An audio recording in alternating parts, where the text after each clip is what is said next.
Hello. All right. Welcome to New Games. Look at this,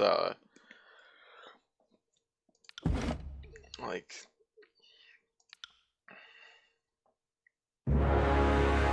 Oh, whoa, it's loud.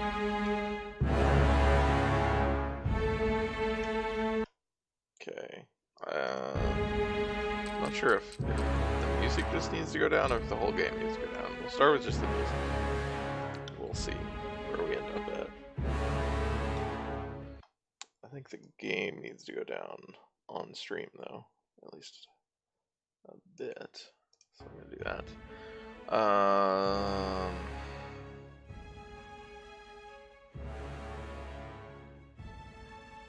Okay, seems fine.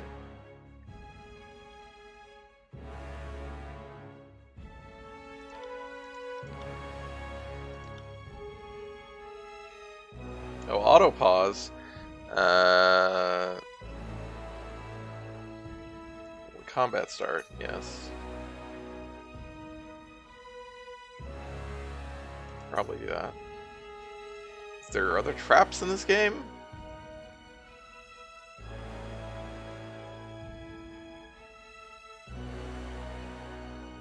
Yes.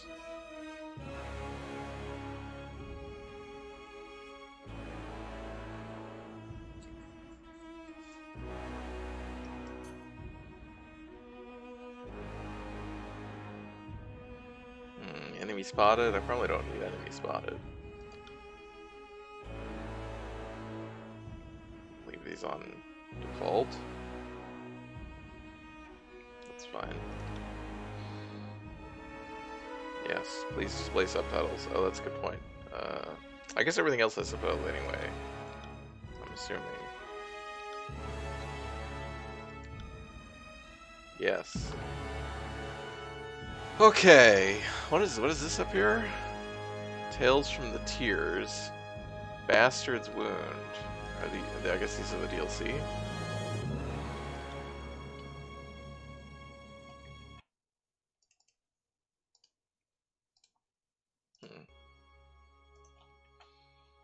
I didn't know there was DLC for this game. Wonder what the DLC looks like. Unfortunately, I don't know that I can get the DLC, even if I wanted to. Because I got this from Twitch Prime. It's free on Twitch, so unless it's on like the Twitch store, which I guess it probably maybe is. These are DLCs. Let me go look at what these DLCs are first. I mean, if they're like the other ones, then it should be fine too. Okay, they'd be fine to install them later. Tales from the Tears gives new travel events, expanded story, new items, more replay options. Oh, the more replay options is free patch. Bastard's Wound is an expansion.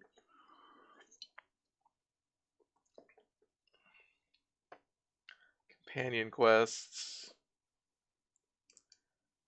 A new settlement. Okay.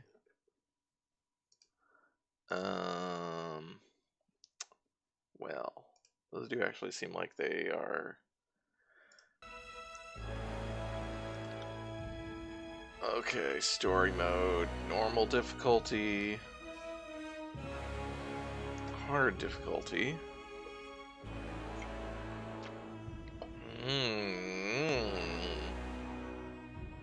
Path of the Damned. Yeah, these are the same difficulty modes in Pillars. This is very similar to Pillars so far. Which is kind of what, like, the gameplay looks similar to Pillars. Just tonally is very different. No. Bad. Also bad. New Game Plus. Interesting. That's very strange for these kind of games. I mean, it's interesting. I guess it's not any weirder than it is in any other game to have a New Game Plus, I guess. Should we delay on hard? Let's just start on normal.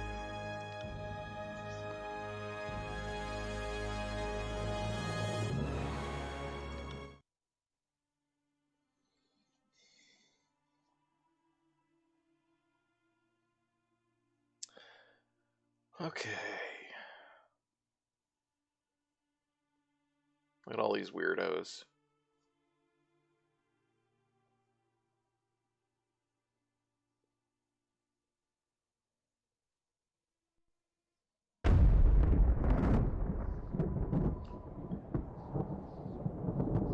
For over 400 years, the armies of Kairos the Overlord have swept across the known world.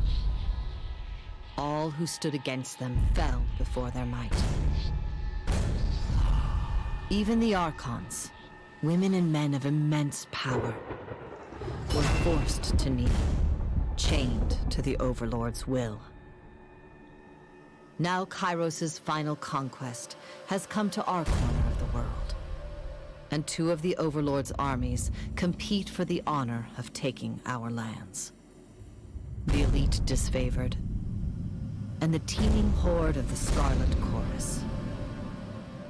The voices of Nerat, spy master and archon of secrets, guides the fierce and undisciplined masses of the Scarlet Chorus.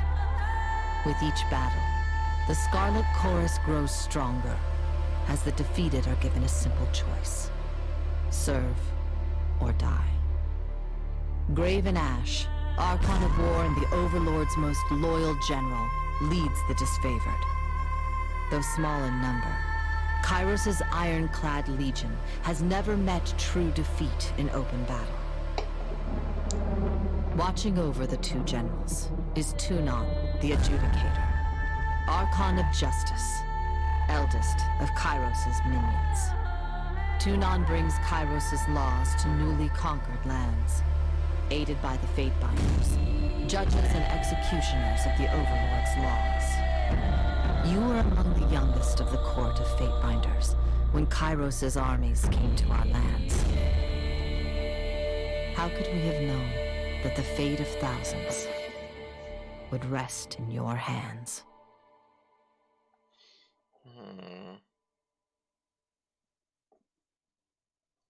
Okay.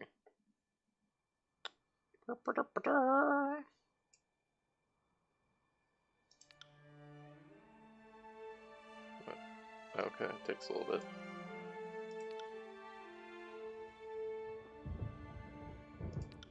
Interesting. It's gonna load in the model there. This is an interesting style here, yeah, with the characters. This.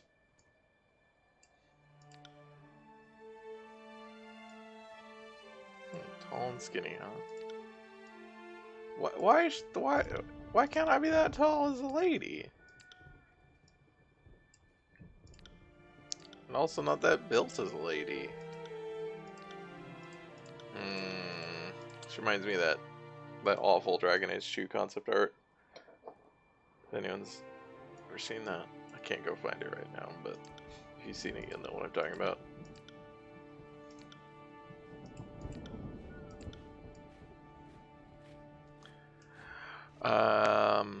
Let's see here. In the Northern Empire where you were born, women enjoy equal protection to the laws of Overlord Kairos. Well, he's a... So, Kairos is a... Okay, no, it's still too loud. Can I... Okay, right now I'm just gonna go into this and turn it down. In the southern lands of the Tiers, women may crew a ship, but only men may own or captain a vessel. While these customs give the oceans to the men, the lands are trusted to the women. Men may rent and lease, but only women may own land? Sorry, I'm just immediately like... Following your parents' profession is standard, many women choose to pledge service to one of the Overlord's powerful Archons. Those out of viable trader lands call their own, off draft in the armies of the Archons, where it is assumed they will rise to glory or vanish in obscurity in accordance with their worth. Yeah, it's still too loud. These games just... I guess it's mainly like, if you weren't trying to talk over it, it would probably be fine. Maybe? But...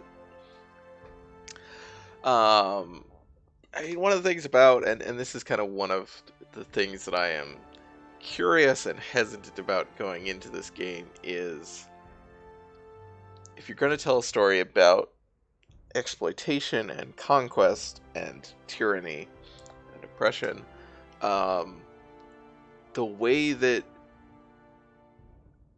oppression works is not unbiased.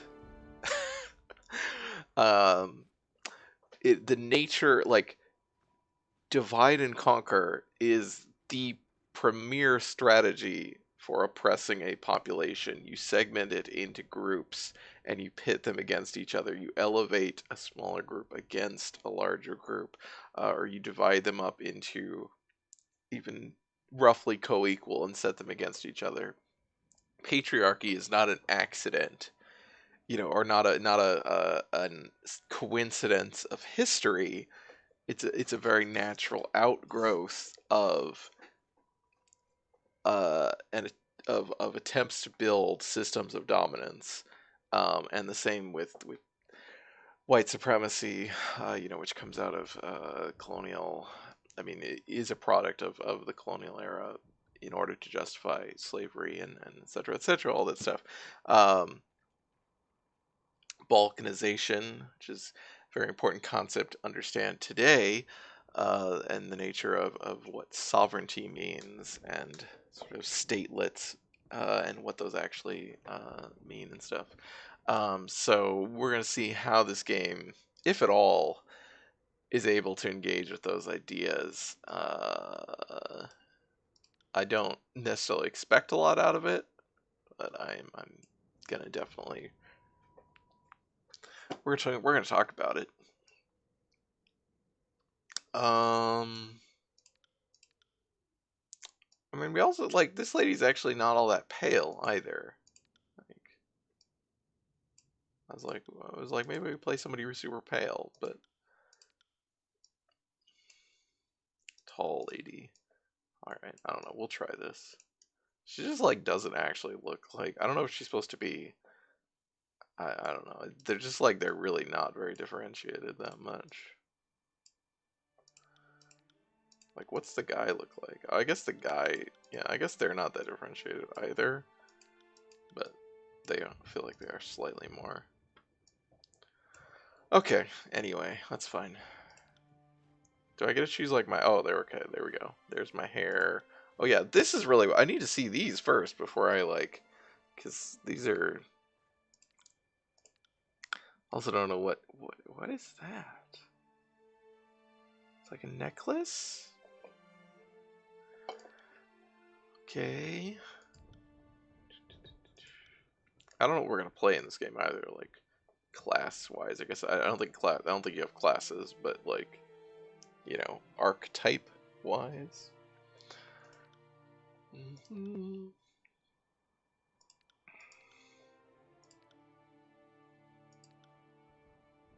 Ooh, I like bows.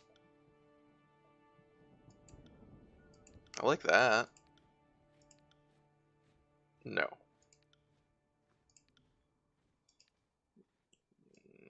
Oh, this is... Okay, at least it does give you the male portraits. It starts you over here. But then this is very confusing. It's like... Yeah. Not the best UI for this, but it's fine. Okay, so these are clearly a thing. They're in a lot of these portraits.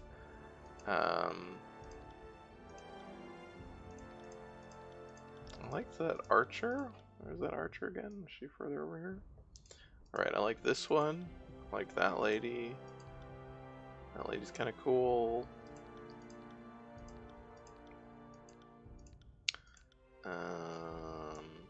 The other archer lady was cool. This lady.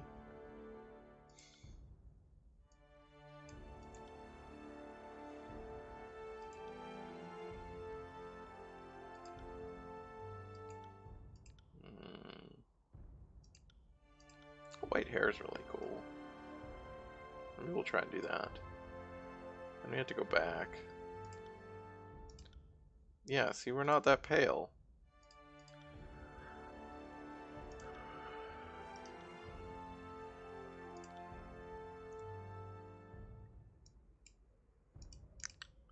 And you're really not gonna... Oh my god, are they really not gonna give us the super white hair? Like, come on, game. You're gonna put the portrait in, and then you're not gonna let us do it.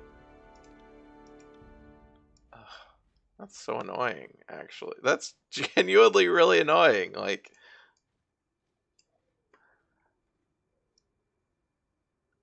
it's not that hard to put a freaking...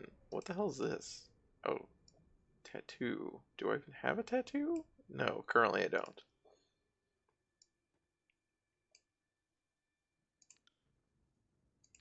Hmm.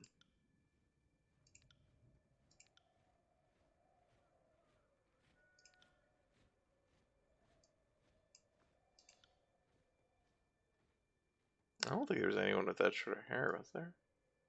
Yeah, where's the... Do you not get male hair? You get male portraits, but not like male hair? Because that would be bullshit. I want to see now. Yeah, you don't. They all have their own hair because they're their own model. Ugh. Come on, game.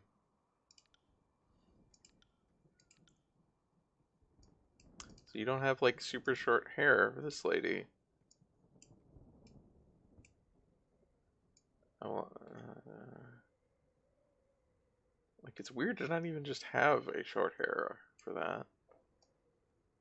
I know that you're never gonna be able to match all the, because they're just gonna do a lot of portraits. Then you have a limited number of hair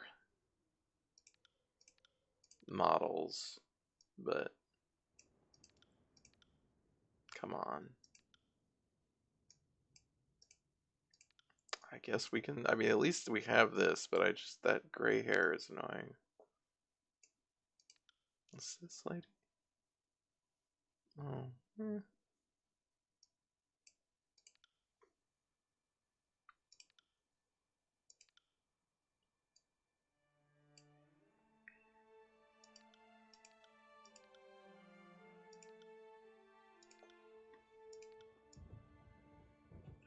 Ew. Mm, eh.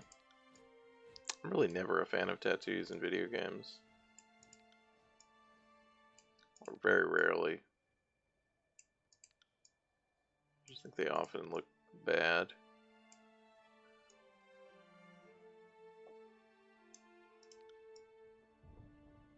I mean, not that I'm a big fan of tattoos in real life either, but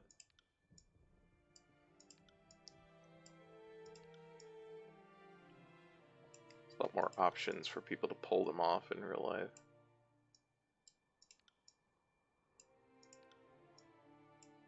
Okay, we don't need any of this shit. What do we need? Okay, voices. Moving cautiously. I'm injured. See that? Heads up, we have come. You learn something every day. This'll be fun. Ah, got it. On the lookout. I'm injured. Interesting. Trouble is afoot. Good work. Sure. I'll just hold on to this. That wasn't so hard. Quiet down. We must rest. Interesting. Heads up, we have company. And that's it. Flawless. You learn something every day. This will be fun.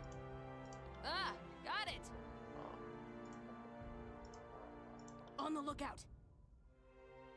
I'm injured. Sorry, I gotta be right back.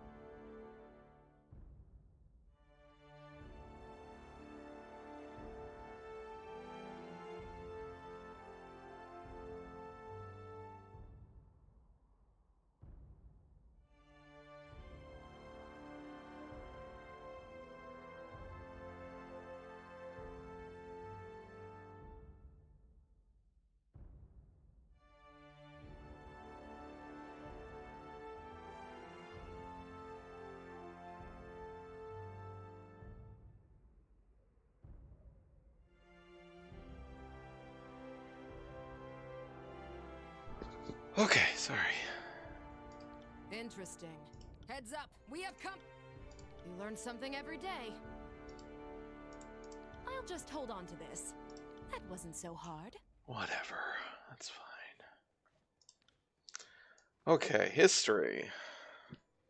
Today you are Fatebinder, agent of the Archon of Justice. You are by no means free, but as a warrior scholar deputized with discretionary powers to interpret and execute the laws of the Overlord Kairos, you are freer than most. What does not apply to be a Fatebinder when is called by Tunon, the Archon of Justice, and to decline his death? Millions of men and women live in the dozens of realms ruled by the Overlord. How did you stand out amongst this teeming mass of desperation and insignificance to gain the Archon's notice? Let's see here. Kairos is named out of legend. For centuries, the Overlord has consolidated power. Centuries, huh? Is he a lich? Is he a Dread Pirate Roberts? Is he a Demon Lord? Most powerful mystic the world has ever seen. Kairos can issue edicts, magical proclamations that level cities, spread pox, sunder the lands, or change the course of seasons. So if we, oh god.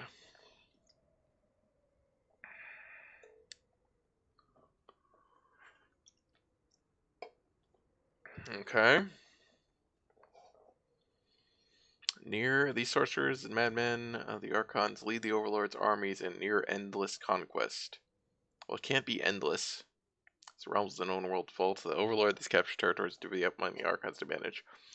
How do they, do they not fight amongst each other? How is this empire stable? I mean, it does help to have an immortal ruler. Certainly, that is traditionally the problem of large states in, pre-industrial era. Although with magic, that goes out the window.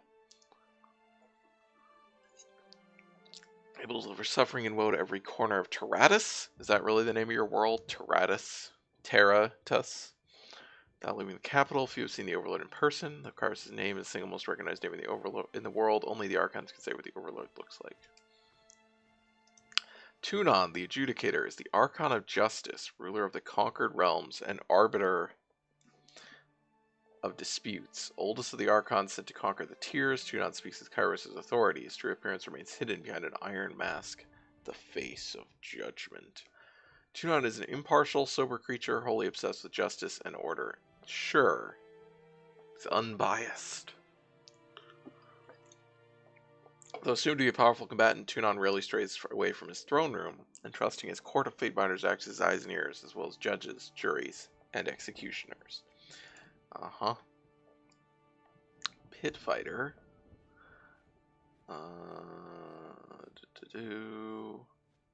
Soldier.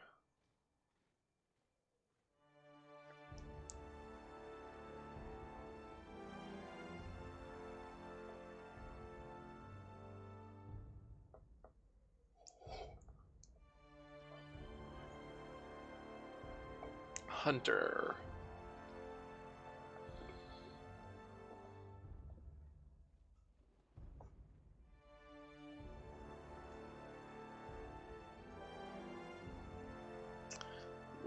Which is raised by... Okay, interesting. Lawbreaker. Accused of a crime you most certainly did commit. That's interesting.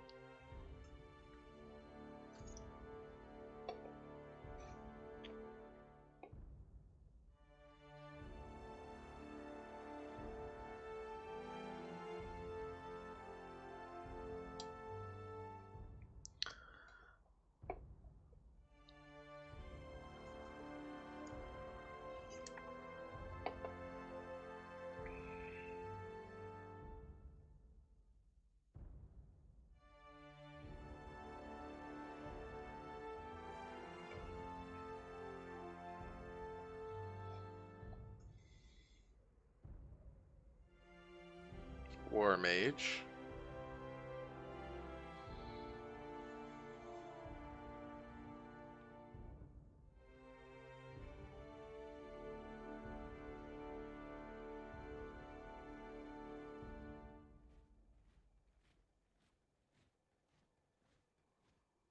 Noble Scion. So they're still hereditary elite of some form.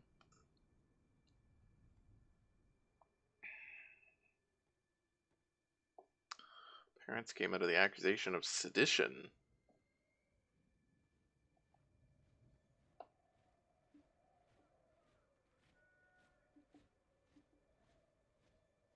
Interesting. This does seem like the kind of sniveling piece of shit that would be in this position. Great wealth upon your family. Nomadic tour.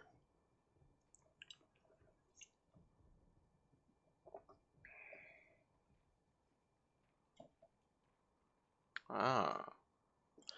Okay. Amused by your wit, wisdom, and accountability. Kind of like this one. Kind of like this one.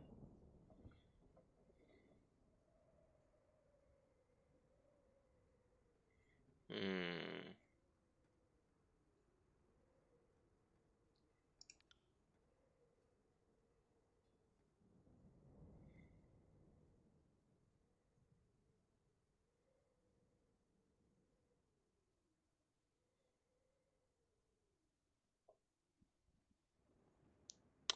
I like this.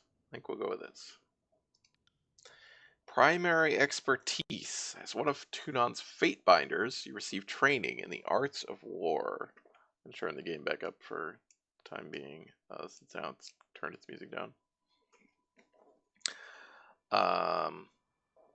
The intrigue of magic and the inexhaustible depths of Kairos' law. Across the Northern Empire, the education of a fate binder is second to none. Is it? It's gonna turn up now. Okay, I'm gonna just not turn it down quite as much. There we go. Those bearing the title are expected to read instructions and understand the economies of the realms in which they operate. Literacy and mathematics, skills rarely found on Tyranny, are essential skills in the execution of law. Hi, Mary. Subtler talents like speechcraft or tactics are honed with time and experience under Tunon's guidance. Alright. I don't know, like, what the companions are. I don't know any of the companions in this game, so I don't know. Usually I like to shape my character in regards to what the first couple of companions are going to be, and I don't know what those are.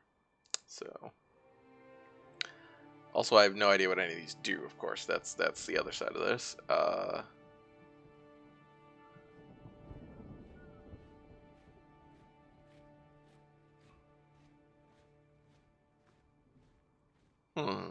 That's interesting.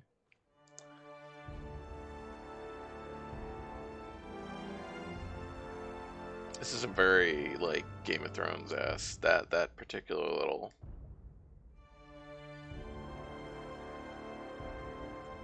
music is what I'm referring to. I mean, that all looks decent.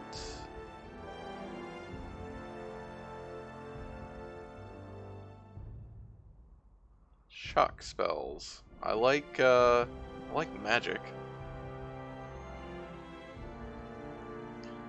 Slowing enemies. Vigor is buffing. And atrophy.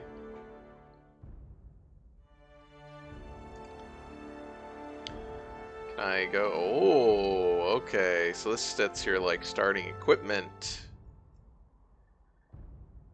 Okay, that's cool.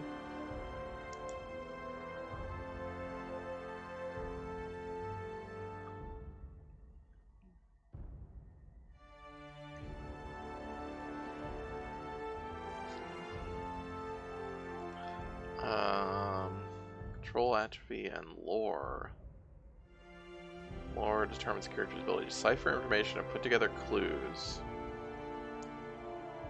Yeah, that seems important. So we may, I'm assuming these are all going to be, yeah, these are all going to give lore. Frozen. Frozen seems good. I don't know what Frozen does, but it seems good.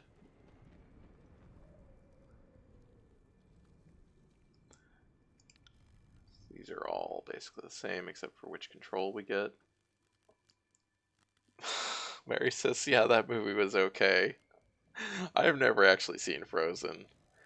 Um, for a long time, all I knew about it was they're sisters and Let It Go. And then I found out there was a fucking snowman that's like the donkey or the Eddie Murphy dragon character that all of those movies have to have. I was much more upset about that.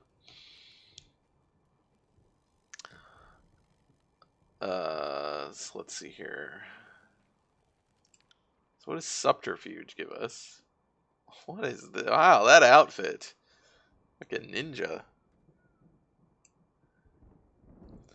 Skill determines the character's ability to move unseen. Okay, I mean we definitely do need that. So we need someone with subterfuge, and it is probably so we want subterfuge and lore. Those seem like the two important things we're gonna. What do we have at here? So these are like combat shit on top. These seem bad. Also, that looks I don't like that look. Actually, I don't really like any of the starting looks to be honest, but yeah, to intimidate, yeah, we don't need that. Oh, hi Billy. Billy says, "Oh, cool! I've had this in my to-play pile for way too long. Yeah, I got it from free from Twitch Prime, and I've had it on the list to play after Deadfire for many months. Um,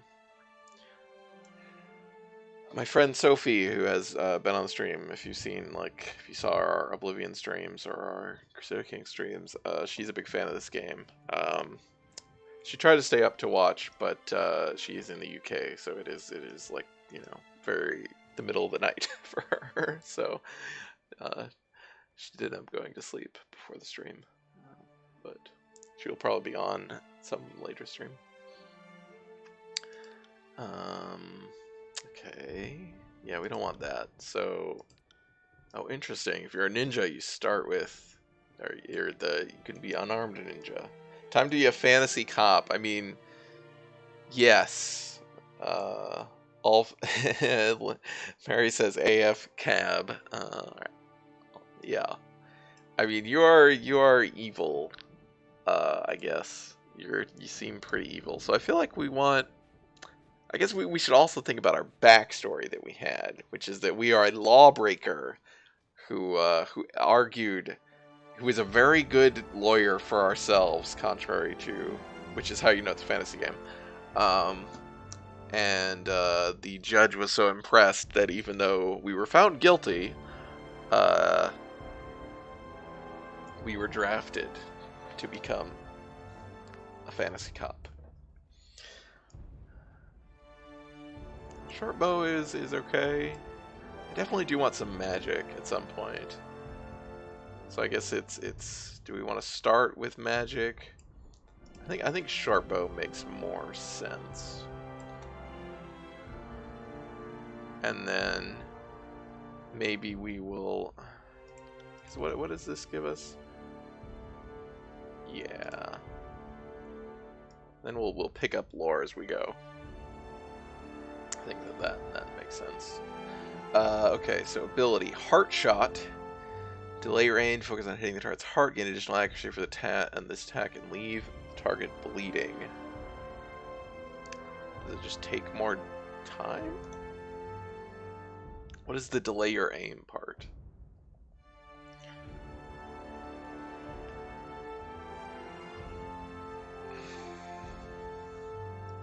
Oh, is the recovery longer?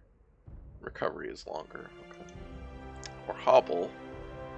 Hobbled is movement speed reduced by 3. Oh, so we can actually, yeah, if we went on here, like this, I could actually see what Frozen does. Okay. That's what I was trying to do earlier. Hobble is just movement speed. Bleeding seems better.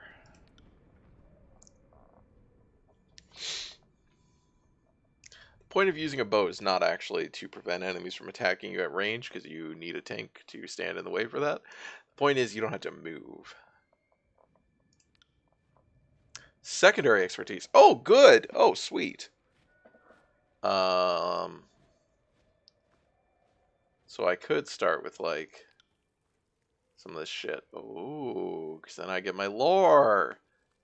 Oh, good. Okay, that seems good. Otherwise we get... Oh, that seems like a waste.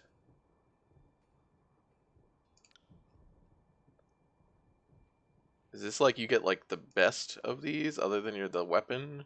The weapon skill is lower, but it looks like the other ones you get the full amount. But if they overlap, you don't get anything out of it. Also, what the hell is that? Oh, I guess that's just a big ol' mace. Yeah, it is a mace. Okay, I like the magic. I mean, I definitely want magic, so it's a question of, do we want frost magic? Do we want vigor magic? Draw and control spells. Vigor might be good. Let me go back to this and see what, yeah. So this is my thought is, if we're gonna have a secondary ability specialty, buffing is usually better because it doesn't require you to hit. So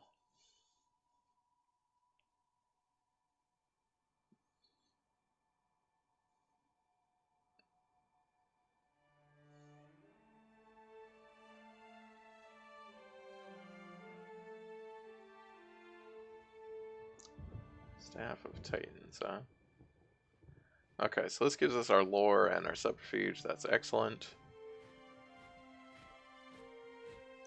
Oh, so might is damage. At least that's what it is in pillars. Looks like that's similar. And vitality, I'm assuming, is health. Health and will. Okay. Stats are slightly different from pillars, but not that different. Okay, banner. Oh boy. Oh, interesting. Hmm.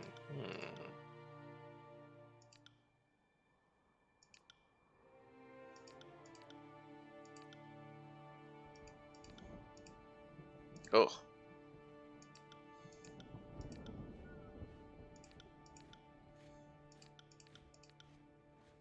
Hmm.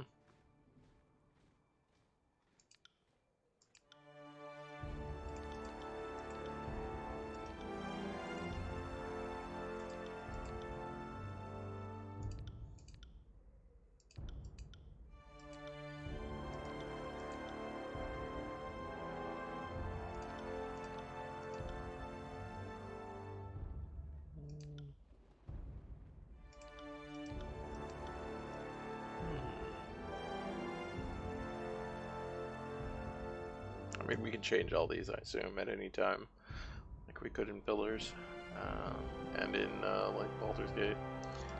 I mean, these are definitely not our. No, no.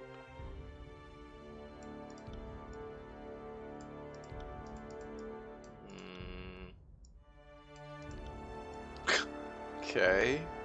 No.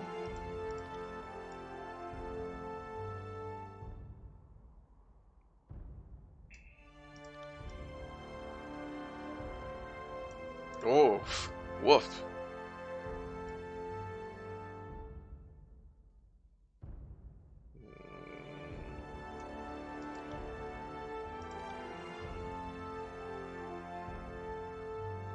Sure. Oh, hi, superhero.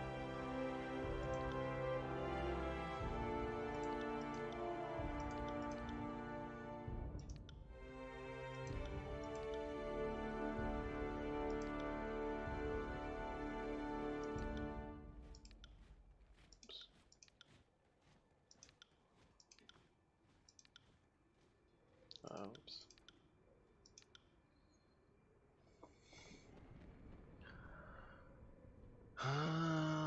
Hmm. Oh, can you like... No. Okay. Can't like change shape or anything.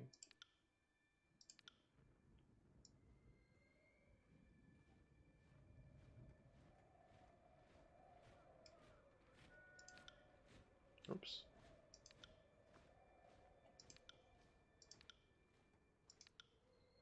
Mm.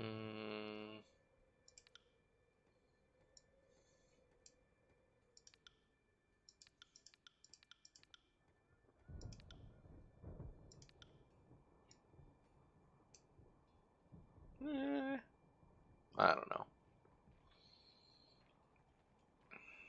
Still not really happy with any of these options, but it's fine. Enter name.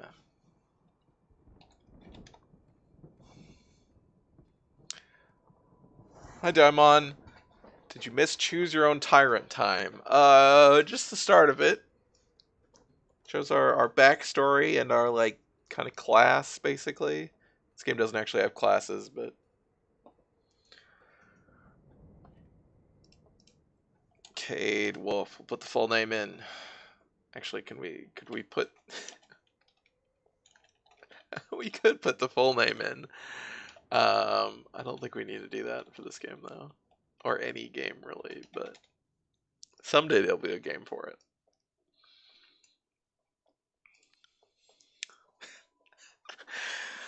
Oh, every once in a while I remember when Fiona realized what that was, and she was like, I thought it was just like an OC! And it was very funny to me.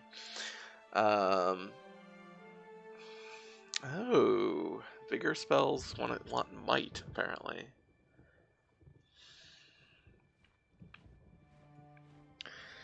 Yeah, we want wits. Wits is our thing. Observe their environment and pick up on clues. Increase spell strength. Okay. Is this... It is linear. Okay. I was just checking. We can go down on some of these. Probably don't want to go down on health. Don't want to go down on that. What do we want to go down on? Resolve, maybe? No, that seemed bad too. They all seem bad, which is, you know, the way it's supposed to be.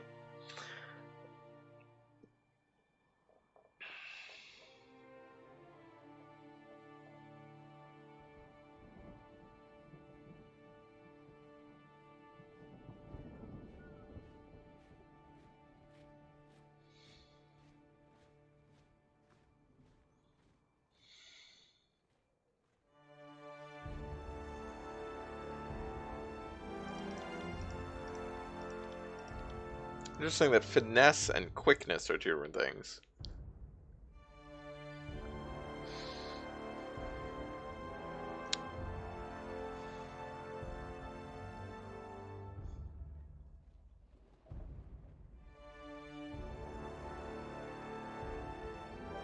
Ooh, it increases the duration of afflictions.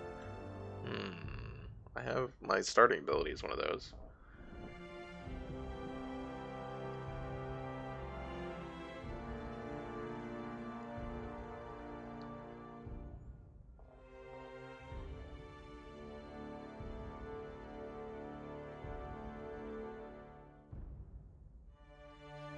Kind of tempted to leave this here.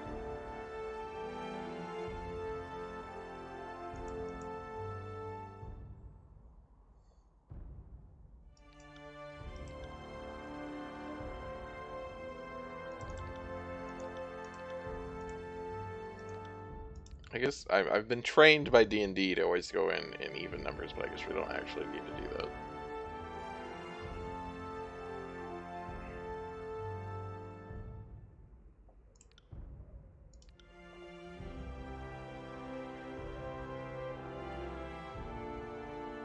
Oh, vitality is their strength of personality, which is distinct from might, which is used for intimidating, and resolve, which is used for will. Well, I guess vitality also goes to will. Weird.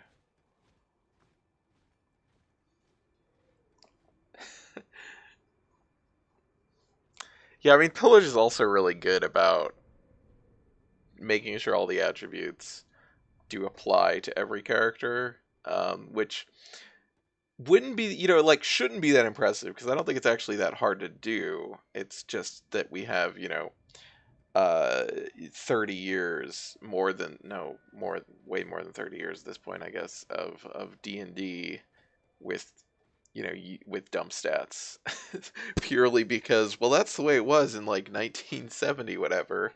uh I mean, it's not even really that's why, because the actual impacts of ability scores were not really systemized in any significant way until third edition in the 90s. Uh, anyway.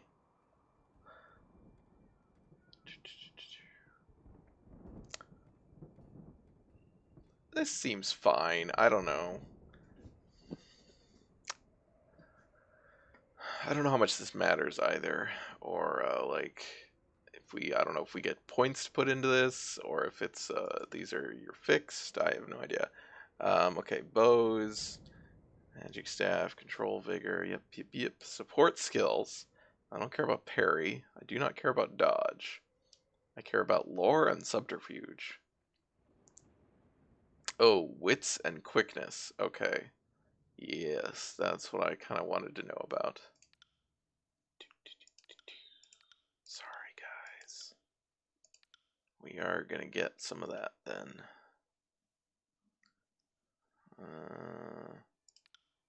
Sure. Mm, mm,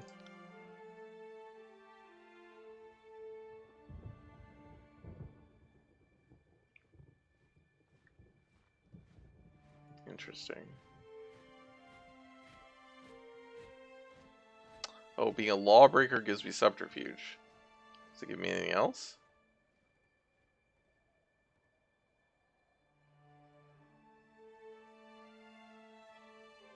Dual wield? Okay, this is annoying that it didn't actually tell me what the backgrounds. I was wondering what the impact of backgrounds was, but it didn't say anything. So I was like, oh, it must just be story, you know, dialogue options stuff. It doesn't actually impact your skills. No, it does. It just didn't tell you. That's frustrating. I mean, that's fine. The only thing was that it did this +2 to dual wield for some fucking... Why? Why did it give me +2 to dual wield? Thank you, Diamond, for, yeah, the little used quote system. But there's some good quotes in there. Um, So what do we have? Points? Okay. Well, we gotta bring lore up here. Dodge I don't care about. Athletics I don't care about. Parry I don't care about. These I care about.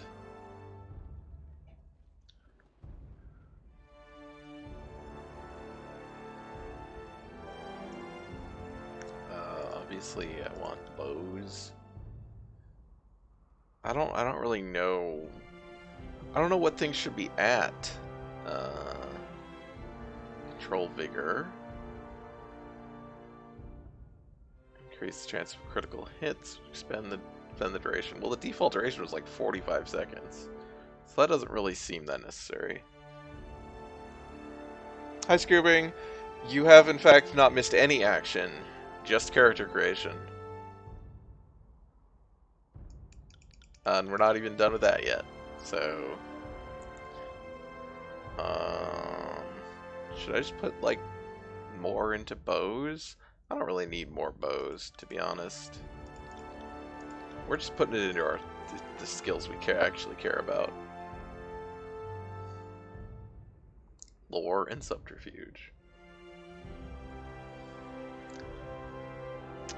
See, this is kind of a weird thing because Pillars understood you, for games like these, you want to split up these skills from combat stuff because, and then Deadfire splits it up even more actually, between, it splits these into two categories, of one of which is loosely combat relevant and one of which is not.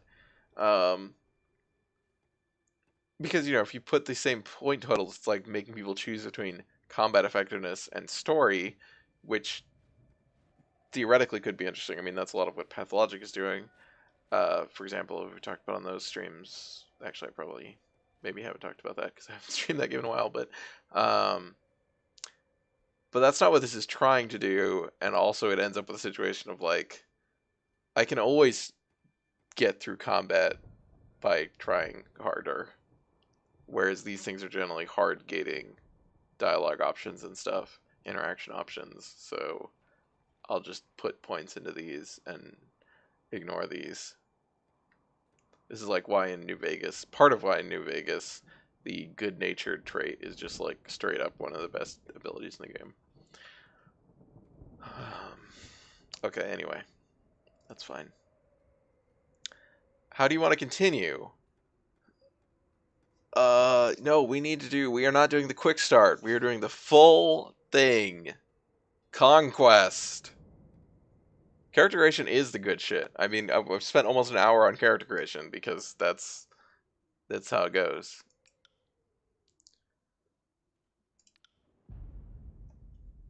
Here we go. Now we gotta do The some world has fallen to choose your own Kairos, adventure. and now the Overlord's eye is on the Tears, our home. The last corner of the world free of Kairos' reign. Two armies, the Disfavored and the Scarlet Chorus, march south from the Northern Empire, the last realm to fall to Kairos a century prior.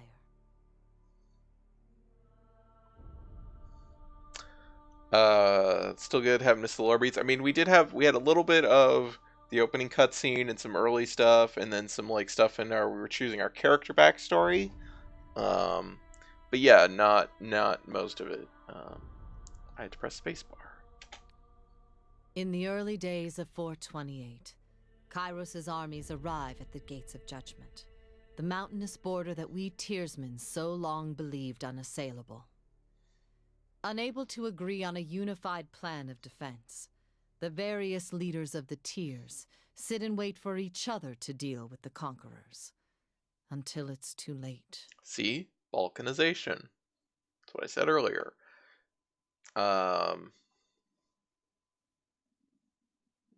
It's weird that this thing is called Tears and the Tearsmen. Like, I feel like there's some weird choices about nouns here.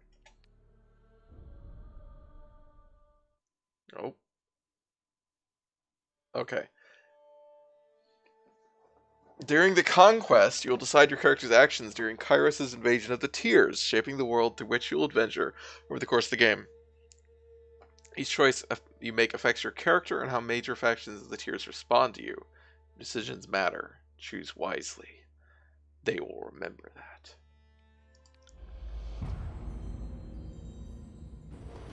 .428 TR, whatever that means.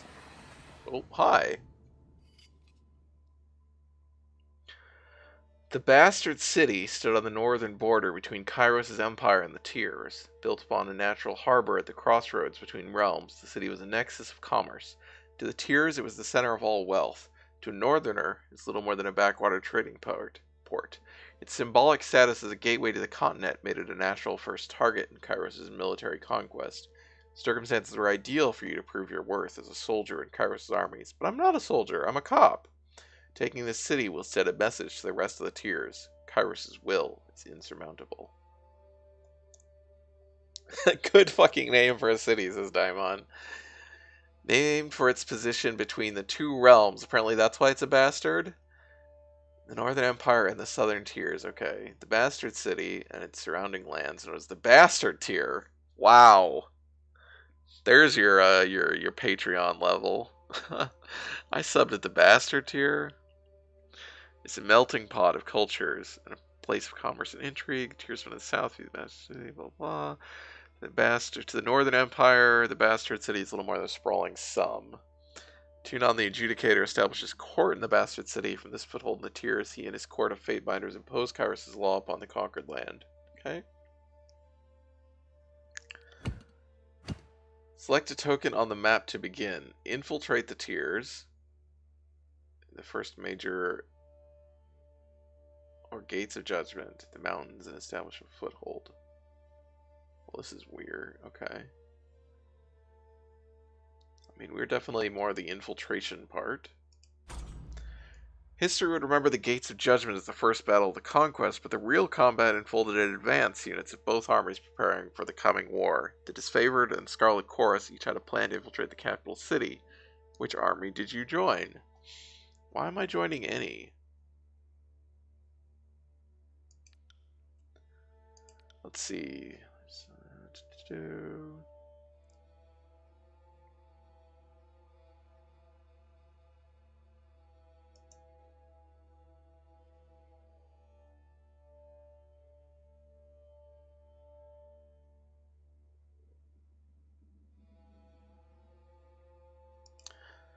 Eh.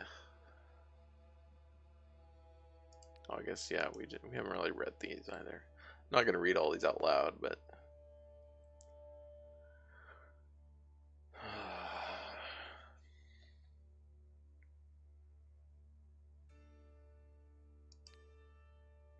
Ugh. High standards and cultural purity. Eesh. Scarlet Chorus.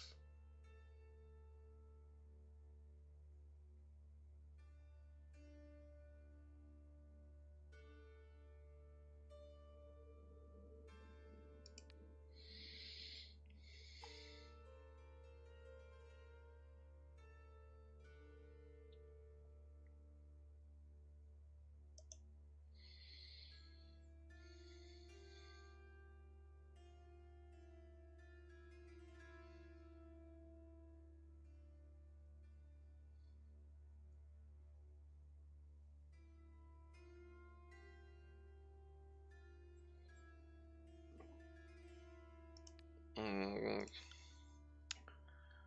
Well, this seems more like we should go with these guys here. This isn't really an infiltration on this side. So...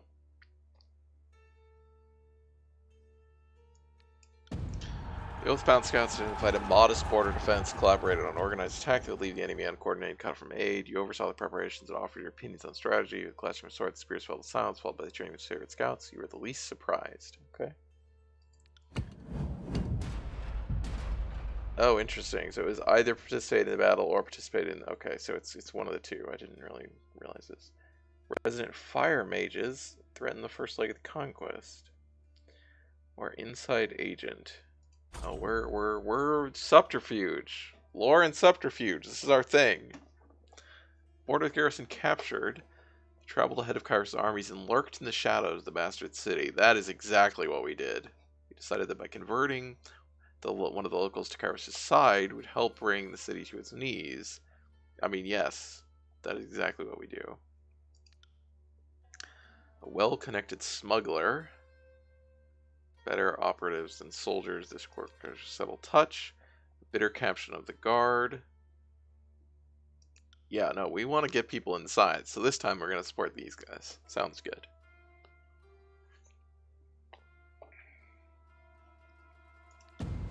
After accepting his deserved payment, the smuggler uncovered a long-forgotten tunnel that intersected with the sewers of the bastard city. Armed with maps of the subterranean layout, your Scarlet Chorus allies fanned out to occupy various city districts under cover. Spent the ensuing weeks murdering key officials, sabotaging defenses wherever possible, weakening the tier's capital under the very noses of its leaders. Okay.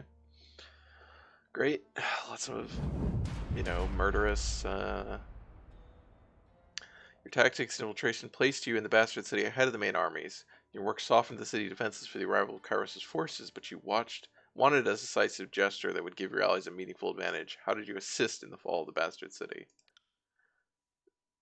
What is this one?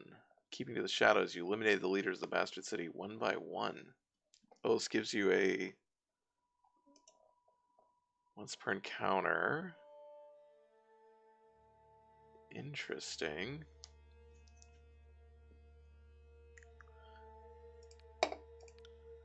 Spreading the word of Kairos, you converted the poor and disaffected into a hidden army of the Scarlet Chorus. Gives Searing Palm. Mage Fire Affliction. Causes burn damage over time. Their heated energy into your hands. The target ignites. Why does... Okay. Challenge the commander of the city's defenses to an honorable fight. Well, we didn't do that.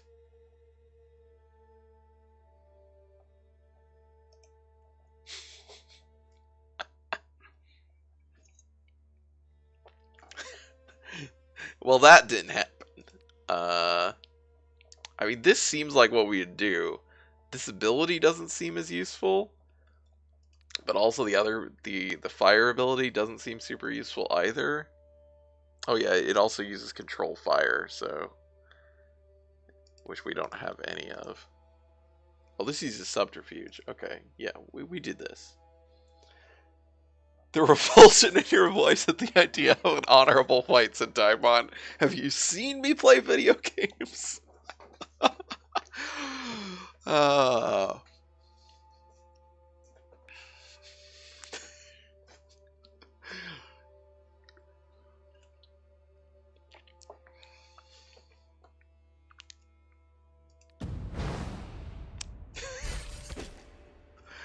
Some deaths were quiet and unnoticed, while others were gruesome beyond words. As a wave of murder overtook the city's elite, your deeds swelled in infamy. Well before the armies arrived, no one in the bastard city felt safe in their homes, much less behind their walls. By the time Kairos' forces crested the horizon, the city was fearful enough to throw open the gates and welcome their new protectors. Well, see, great! Nobody, we just killed some leaders. The common people are fine.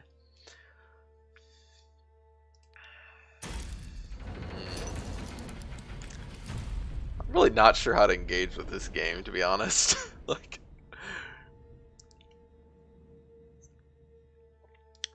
the bastard city settled into a new state of normalcy, with every tower displaying Kairos' banner. Your name was whispered alongside rumors of a decorated career to come. The armies divided into two fronts and migrated south. Tunon sent word that you were to join the next frontier of Kairos' conquest, either as judge and overseer of the settlement of Lethian's Crossing, or as war advisor with the armies advancing into the realm of Apex. Deposited of iron, make the settlement of Lethian's Crossing a strategic war asset. Carson the Forge-born smith mages of exceptional skill to establish a flow of weaponry. Sent one of the Fate Miners to ensure the enforcement of Kairos' law. Or Apex. Troops of the mountain realm of Apex stood idle in the safety of their valleys, biding their time as their neighbors of the bastard tier fell. Second year of war, a joint force of the disfavored Scarlet Corps crossed over the mountains to take control of the tier's central valley.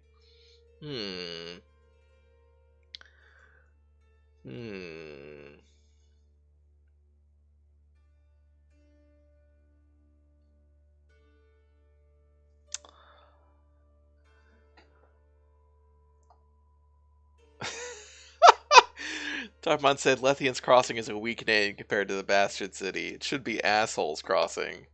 Really push the theme. That's fair. I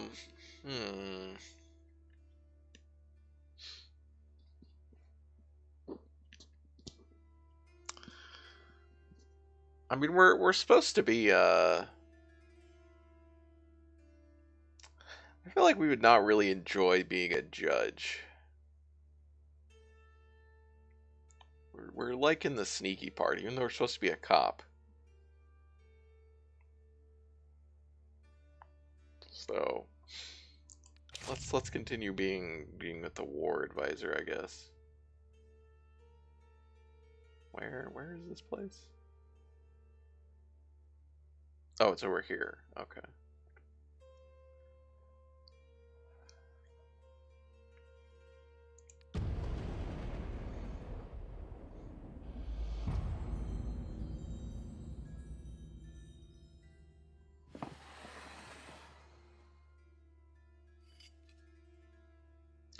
The mountain nation of Apex, ruled for generations by the queens of House Vendrian, stood at the heart of the tiers. No army could bypass the landlocked realm without leaving their flank exposed to attack.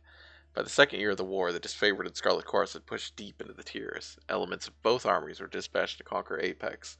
Tunon assigned you to accompany them, tasked with bringing Kairos' law to the territory, as well as keeping an eye on both armies. It's a little suspicious. Okay, either New School of Mages or the Battle of Edgering Pass. Let's look at the denial. Let's look at the mages. School of Water Mages, Lord. Loyal to the Tearsmen, posed a substantial threat. Disfavored wished to annihilate the school, while the Scarlet Chorus insisted on capturing the mages, wishing to learn their craft.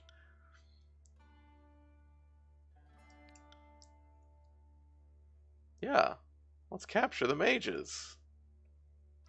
Let's learn about water.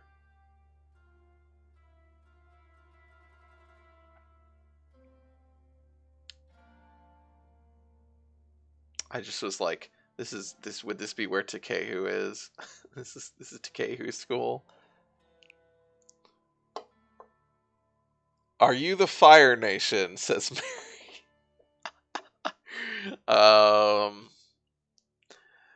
Well, we are coming. Yes.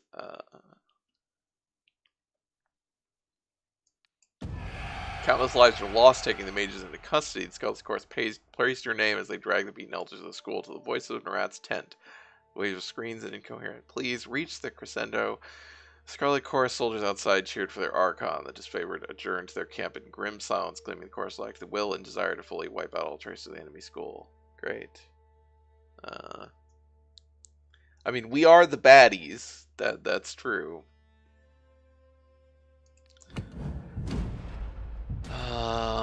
Poisoning the well. Or a captive captain. Horses captured and celebrated an enemy hero. The armies bickered over his fate. There's a little bit, maybe too many choices involved in this, to be honest. Disfavored wanted him set free to convince his peers of Kairos' mercenary.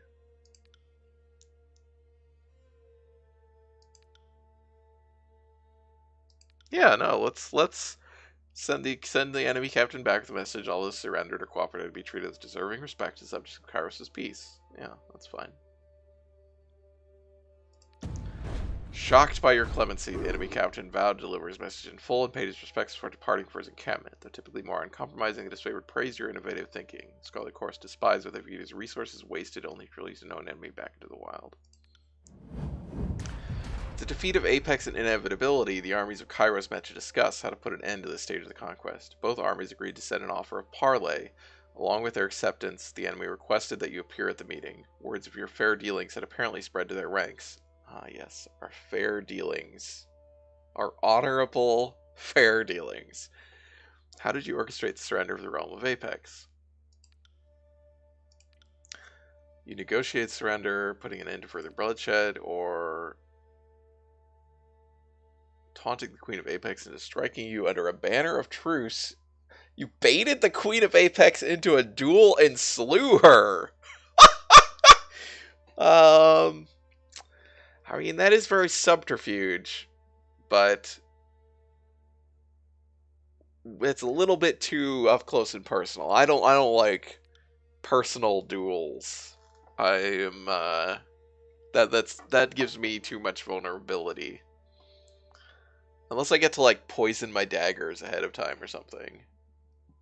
You know, if I can Laertes, but you know, look at what happened to Laertes.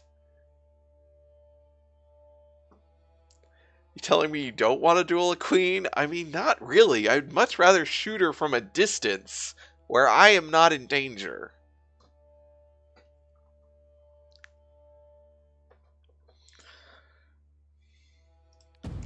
Former enemies were loath to part with their lands, but they were even more reluctant to continue a war that they were losing at every turn. Tearsmen are a stubborn lot. Despite their grim situation, it still took days of discussion and diplomacy to show them the madness of tenacity. On the third day of mediation, the rulers of Apex finally submit to your terms of surrender, putting an end to the war in the valley and freeing up Kairos' forces to march deeper into the Tears. Alright, that's fine.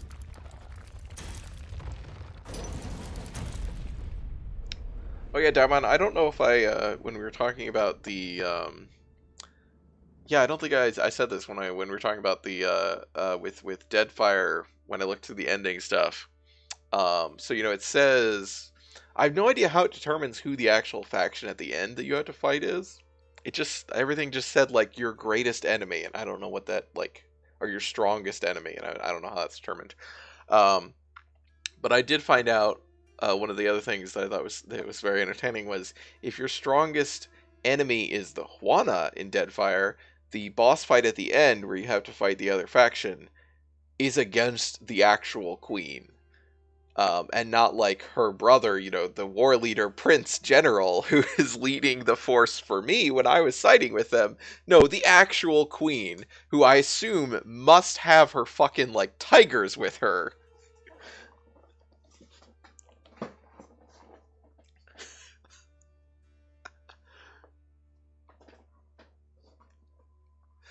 Which is very good. That sounds like that would be a fun fight.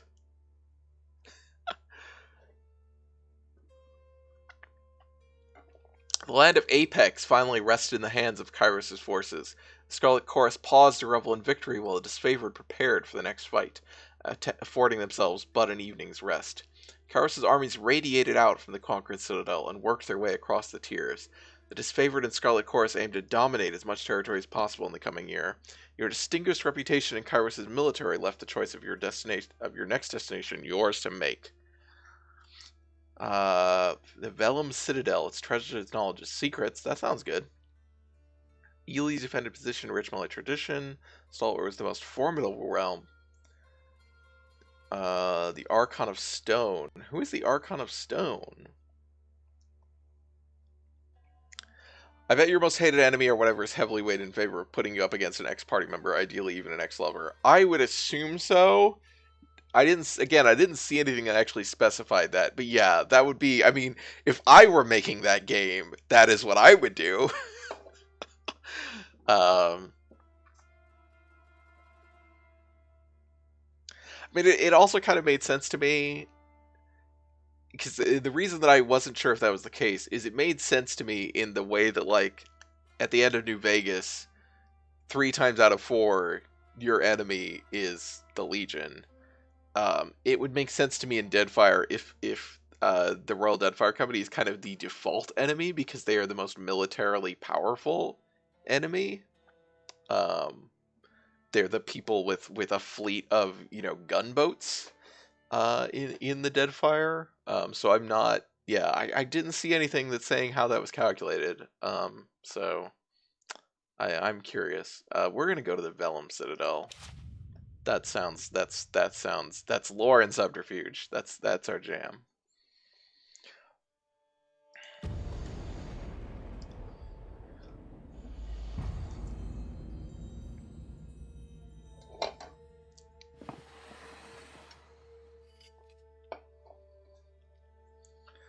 The Vellum Citadel was an archive and library of massive scale. Its inhabitants were known as the School of Ink and Quill, a circle of mages that, centuries ago, carved out their own mountainous refuge on lands unsettled by the other major realms. Legend said that the Citadel housed a treasure trove of arcane knowledge. The Overlord's spies infiltrated the school and confirmed as much. The time was ripe to send a detachment to the great library fortress and to force the scholars to yield to Kairos. Okay. Alright. Siren's Song. Why is it with an I? Or a peaceful surrender. Oh, Siren Archon of Song. I don't know that I like that.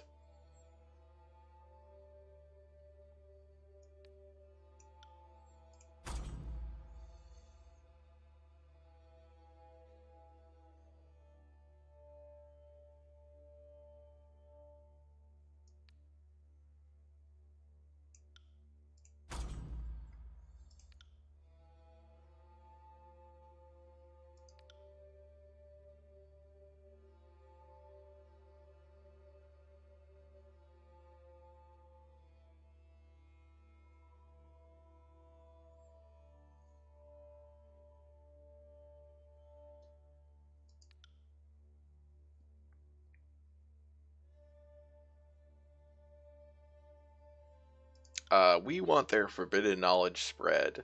This is what we're getting the water mages. We're getting we're getting enemy mages. of various kinds. So, sorry, disfavored. You are being disfavored here. You punish the disfavored. Did I actually read these? Siren Arcane of Song used your power to enthrall enemy mages who crept beyond the citadel walls. Kairos' forces rounded up the arcane practitioners. The disfavored began executing new captives where they could share dangerous knowledge, a crime under Kairos' law, with the sacred Scarlet Chorus. He punished the disfavored for executing mages bound to the Scarlet Chorus, ordering the several disfavored soldiers be given to the Archon of Song as her personal bodyguards. The wisdom of the sages and knowledge of the Vellum Citadel were too important to silence. The disfavored balked at entering the Archon's service, but your ruling left them with no recourse. Archon Siren delighted in having new toys to play with and promptly enthralled her personal guard. You spotted them in camp days later, following their new mistress with wide-eyed devotion. But who's the Archon of Song? Like, is she part of the Scarlet Chorus? I guess she must be.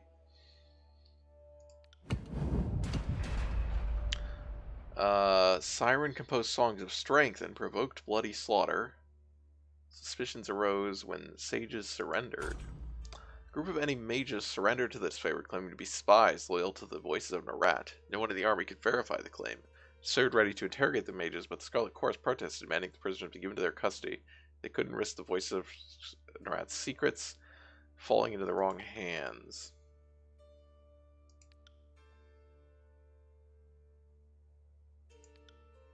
Oh no, well, this is fine. We want their secrets.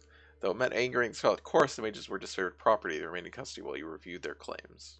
You took time poring over the mages' confiscated documents, finding no blatant messages to the voices of Narat or anyone else. You resolved to question the mages yourself. When you reached the cells, you discovered the bodies, each of them slaughtered in a grisly display.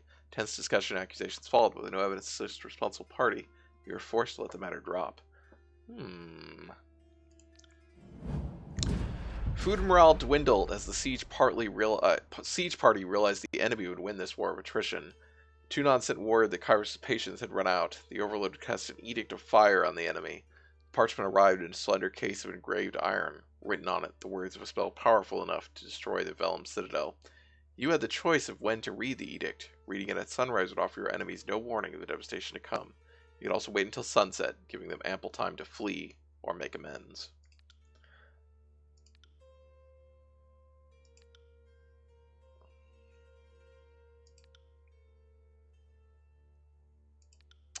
No, we will give them time.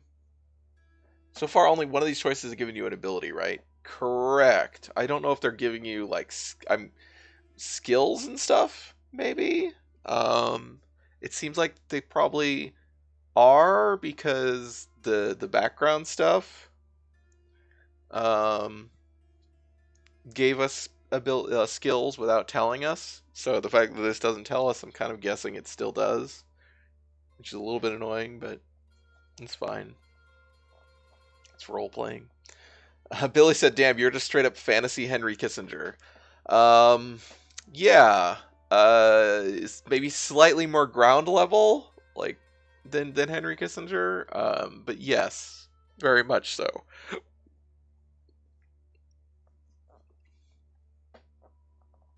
Yeah, I mean, we are a State Department. It just feels odd that one of these gives you an ability, be easier to do none, really. Yeah, I kind of thought it would be like one per year or one per, major section or something. I also, that was the only one, the one with the, where we got an ability was also the only one with the third choice with the Kairos symbol, rather than these two, which is strange. There's only been one of those. Claiming they still had spies in the Citadel, the Scarlet Chorus urged you to warn the mages of the Overlord's edict. Granting their request, you met the enemy under a blue flag of peace and warned them of their doom, giving the Chorus spies and the enemy a chance to run. You confronted the mages with a warning and hoped the message was received. The hour before sunset, numerous figures were spotted, fleeing the Citadel. As the sun dropped under the horizon, you read the words of the edict. The earth shook, and red-orange light glowed in the foundation of the sprawling Citadel. Bubbling up from under the library, a torrent of lava heaved with explosive force, gushing from windows and between loose bricks, melting winding trenches in the surrounding lands.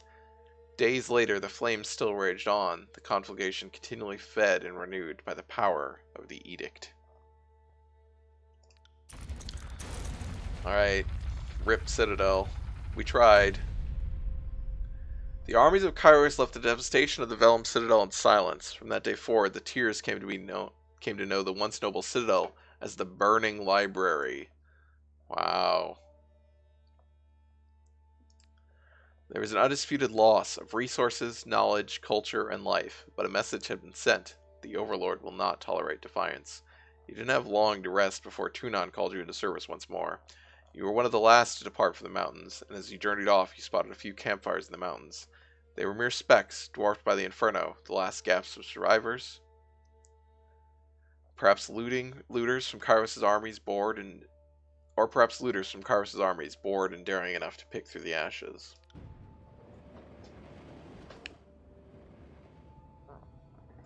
If that's really the only one, oh, that is the only one. Wow, that is weird. Yes, I think we're good. I think we came out pretty close to even on the two armies. I don't know if that's better than siding with one, but look at that statue that's bleeding from its eyes. Okay, we're ready to start the actual game. I mean, that was all part of the game. It's good. The year is 431, and Kairos' invasion has shattered all major opposition in the tiers.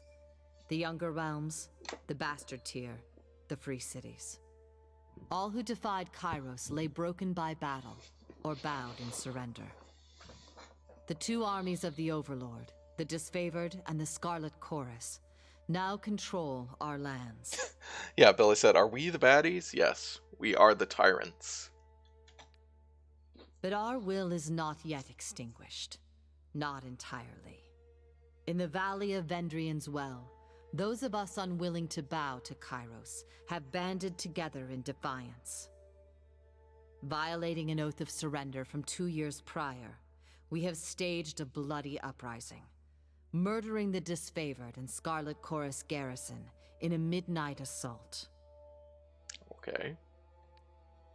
With their main forces spread across the tiers, the Disfavored and Scarlet Chorus redeploy to Vendrian's Well to crush the resistance.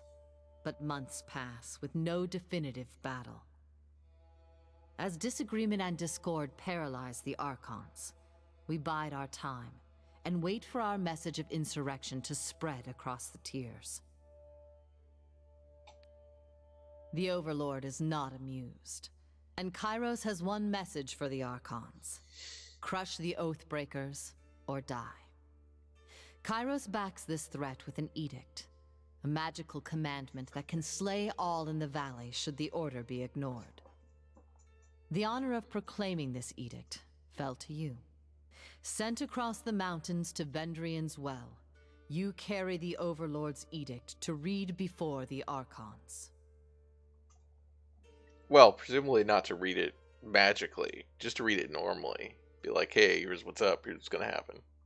But then to do it magically, if it doesn't, they don't do the thing.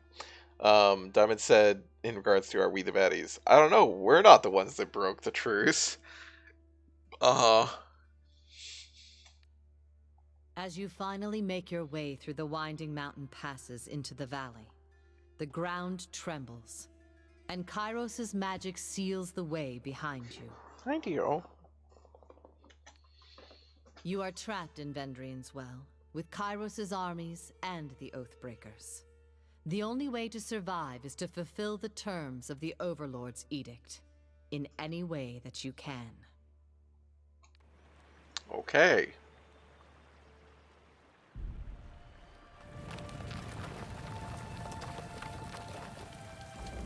Fatefinder, Cade Wolf, I presume. We've been expecting you. Hi.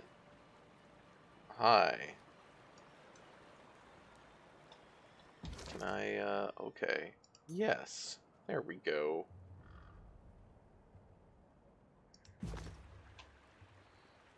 Okay, the gray does not look as bad outside of character creation. It does look closer to white. Kairos the Overlord be praised. When I heard the avalanche, I feared the valley was sealed with you on the other side. Disfavored warrior claps her gauntlet to her breastplate, the traditional salute of her legion.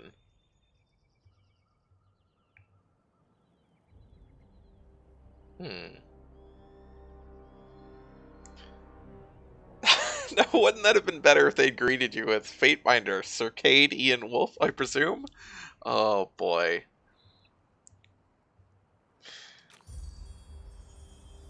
Conversations involve you, another character, and sometimes additional parties like bystanders or companions who may interject. Uh-huh. Yes.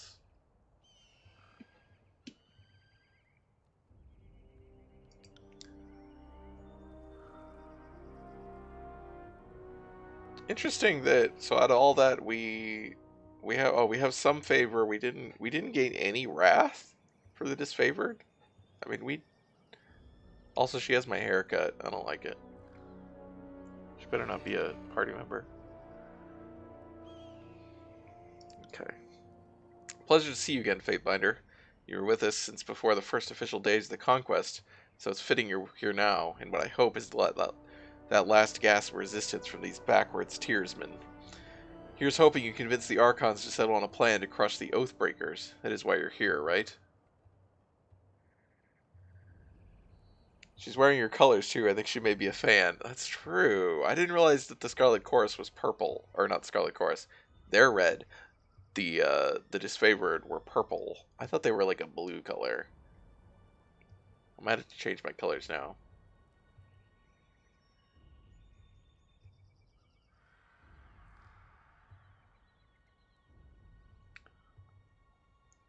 Can you hear that hum in the air? That glow around the rocks? The avalanche is Kairos' magic. The Overlord has sealed the valley. We have to be a pretentious dick. Your senses see more than mine, good Fatebinder. Oh, 18 lore skill experience. What? Oh no, is there individual... What does that mean? Mwah. I do not pretend to know much about such things, but if that was Kairos' magic and you're here on important business, well, you don't have to be the Archon of Secrets to guess that you're here to proclaim an edict. What does Kairos have in store for the enemy? 10 years of festering plague? An edict of twisted bones? Wow, she's so excited.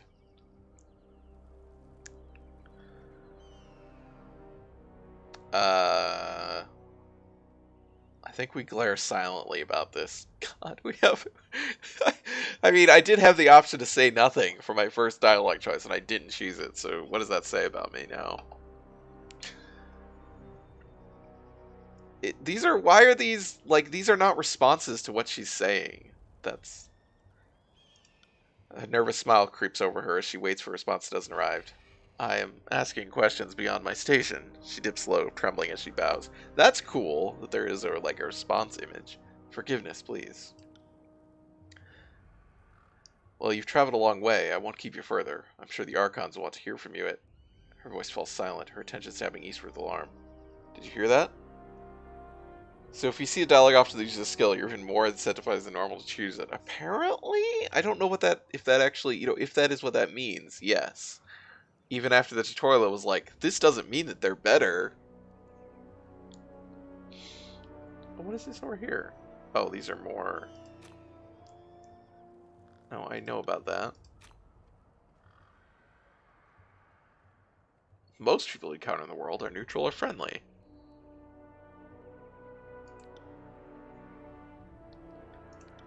More runners. Third time this week. The Oathbreakers keep trying to send messengers to the mountains to gather help from outside the valley.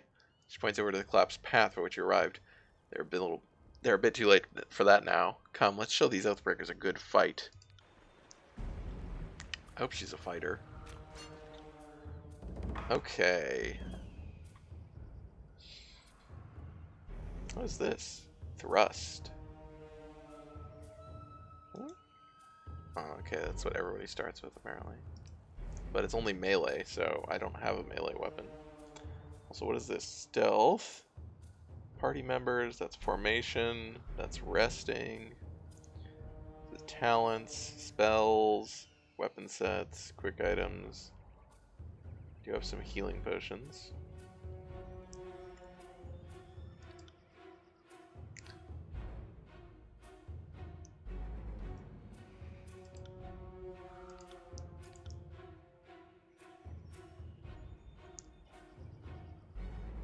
Okay.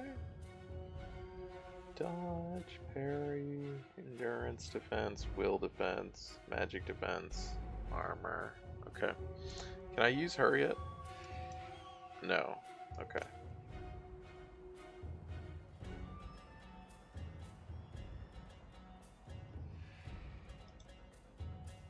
Okay.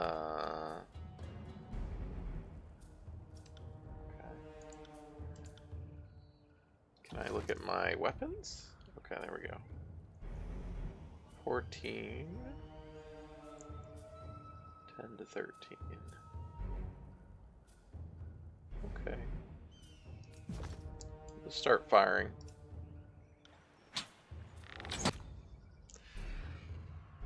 Uh-huh, yes. Uh-huh.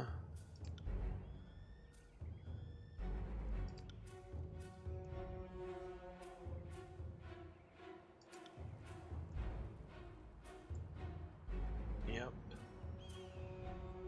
What happened to your cool ninja hood? Oh, I took it off. Because I wanted to be able to see my hair.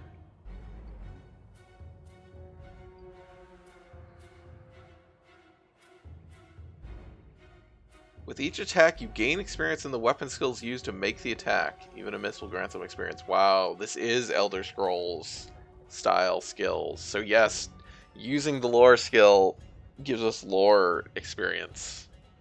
Ugh. I don't think that that is good for a game like this, but...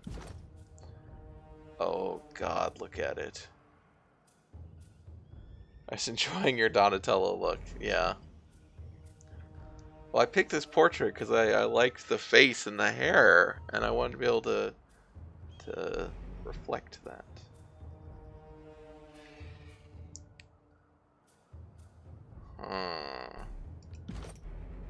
Oh my. Oh my.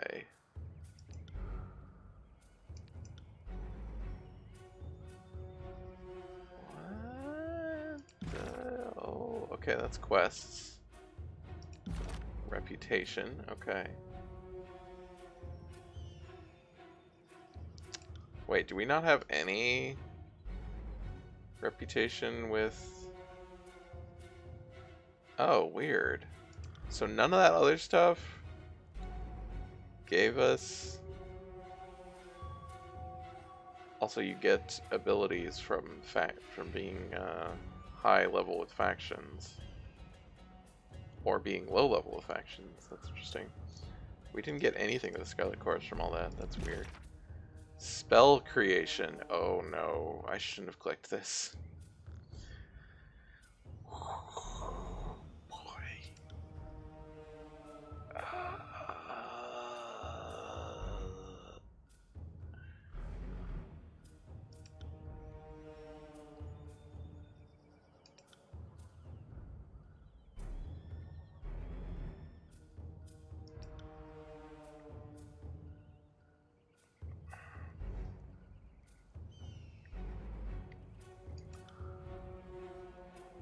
You probably need to meet someone from the Scarlet Chorus for it registered. Oh, that could be. Hopefully that's the case. It's just still weird that, like, you put in all these, like, positive and negative events with them, and then it just seems like I mean, I had a, like, positive and negative with them, and I don't start with any negative, and I just start with a little bit of positive, and not... I'm just kind of confused. Yeah, okay. Wow, that's a...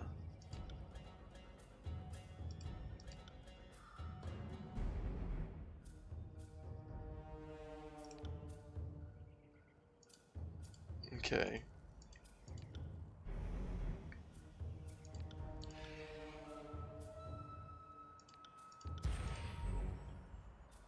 No one in your party can learn this spell.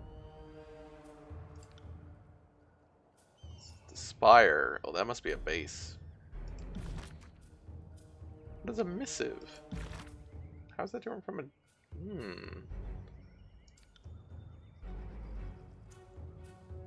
Oh. Wow, look at all this. This is all first-person narrative from Like, this is completely different from all the stuff I read. This is a rewriting of those events. That's weird.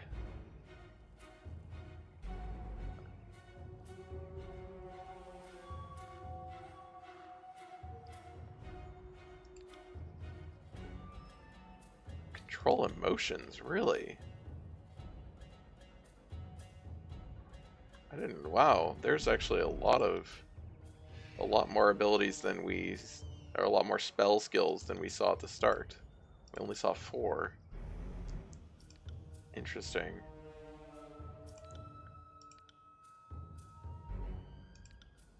There's a lot going on in this game, mechanically. Can we keep firing? There we go. Oh yeah, where's my okay. That's great and all, but oh, that's what I no. Combat log. That's what I want. Thank you.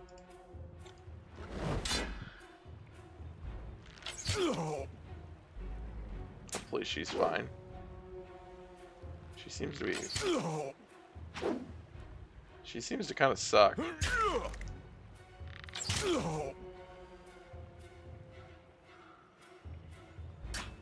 Okay.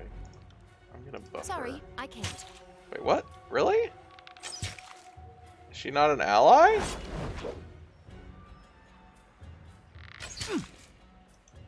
Is it because it's out of range? I can buff myself. Right. Alright, I'll buff myself. I got it. Oh, I was supposed to do this too.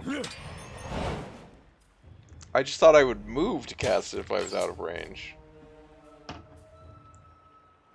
For the Queen!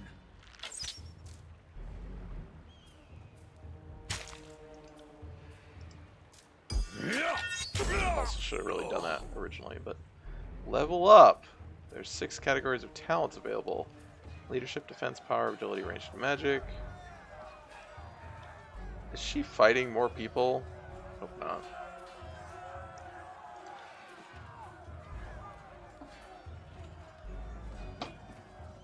Also, what the fuck? Really?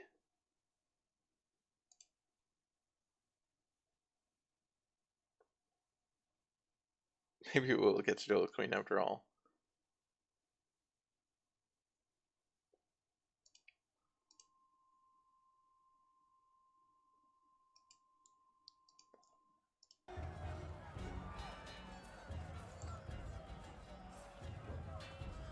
Talent, select its icon, and then the save button. Each companion has their own talent trees, unique abilities. Okay. Where do I... So here. It's under leadership. Where's... can I not get any of these? Oh, I just can't get any leadership until level 3.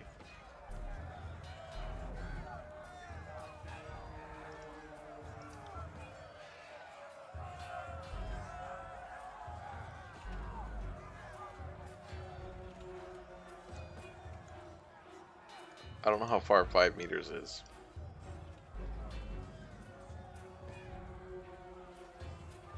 Well, thrust, but my thrust ability is melee range. Corrosive poison, seems good.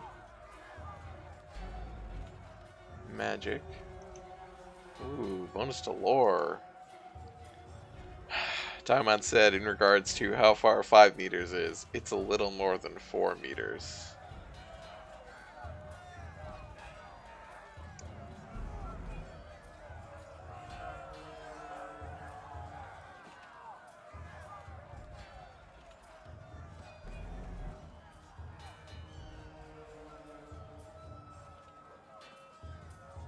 Oh, sneak attack. But only from actual stealth. It's not like...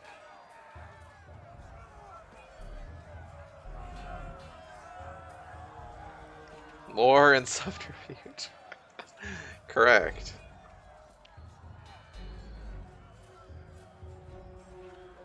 I mean, so we can't get any, get Hobble, we can get the Poison Dart. Oh, he uses one-handed weapons? Wait, what? Why does he use one-handed weapons? Is it only throwing weapons? I guess. And that's with thrown weapons, I don't care about that. Okay, I guess we might have to just grab Hobble. Or Safe Distance. Safe Distance seems alright. Wait. Can I not get this? I thought it said I had a point. I'm so confused. Do I have to like go and tell myself to level up somehow? Oh, I also don't actually... Oh no, I do. It's just gray. It looks like it's grayed out, but no, I do actually have it. What is this? Oh, that's the edict. How do I level up? Okay. Let's go back to... It was in here somewhere, was tutorials. Okay. Leveling up.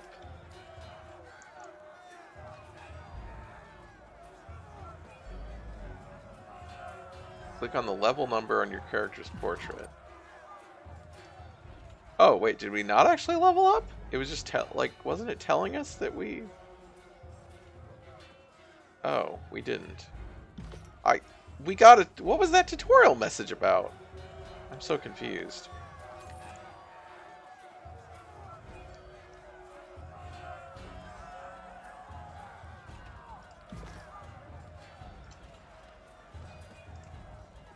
Okay, they're just like fighting each other. How many hands do you normally use to throw a dart? Daimon? We should be vigilant and deal with the remaining Oathbreakers in the pass. Seems like a suicide mission. What do the Vendrian Guard hope to accomplish? The Vendrian Guard are the people from Apex, who are the people loyal to the Queen. From what we've learned from the other prisoners, the runners are instructed to escape the valley and drum up support for the Oathbreakers' cause elsewhere in the tiers. Aurora shrugs. I don't know who they think will listen to their pleas. We smashed every army, fortress itself became ruler these low-born tiersmen have to offer. Perhaps they think wild beasts will rally to their side.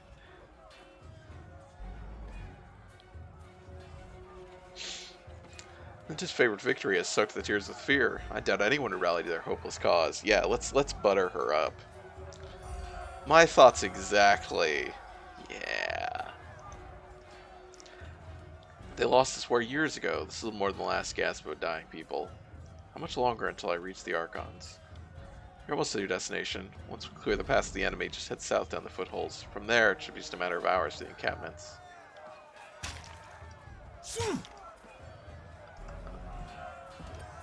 Boulder. Squeeze through the gap. Or move boulder.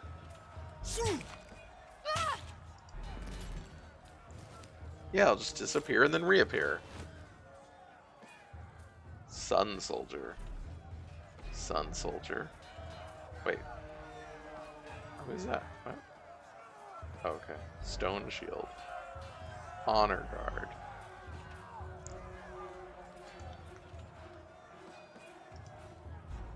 Let's actually buff myself first. Trouble is afoot.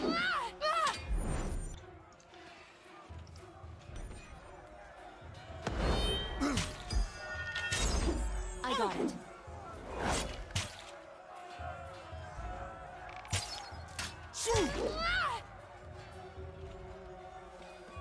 Where'd she go? She just run away?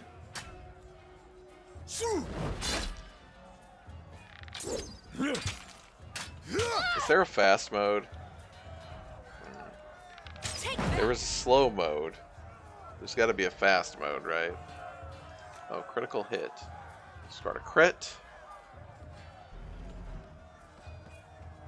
Okay, yeah, I know how this works. Where did I crit? Critically hit. Oh, that was them. I don't know when I crit. Oh, I crit there for 11 damage. Fast mode is to level up your speed stat more. I mean, that's fair. So engagement, I'm assuming this works the same as in pillars.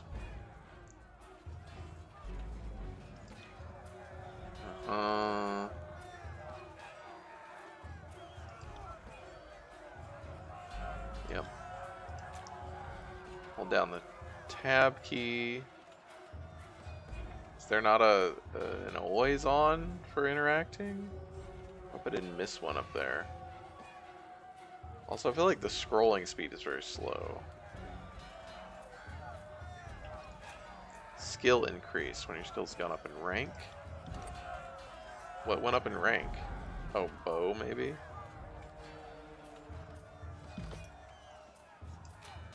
Movement controls.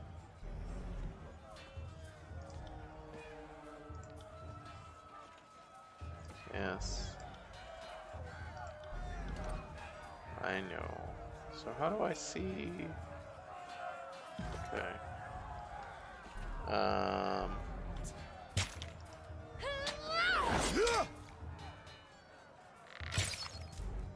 Come on, just kill him.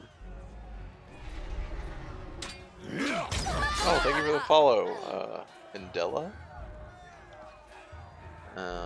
So I cannot buff this guy, probably because I'm, okay, so maybe if I actually Can't do that. Let's see if I can buff him.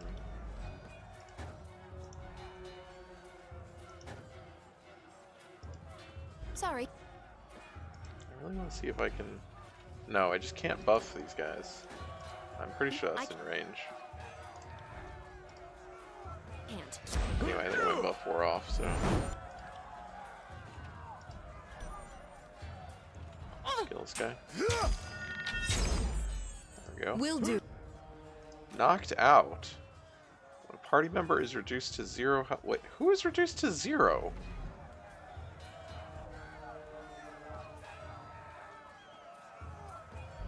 Knocked out applies a wound, reducing the maximum health.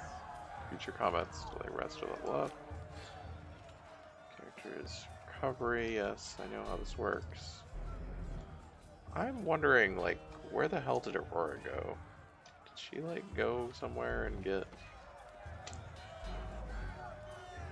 I don't know.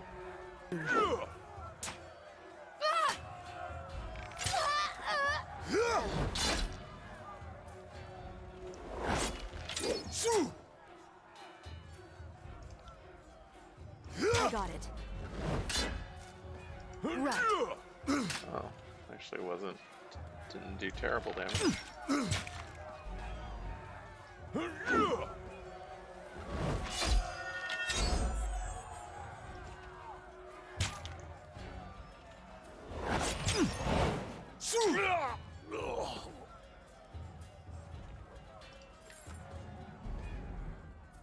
Sun Soldier's Javelin.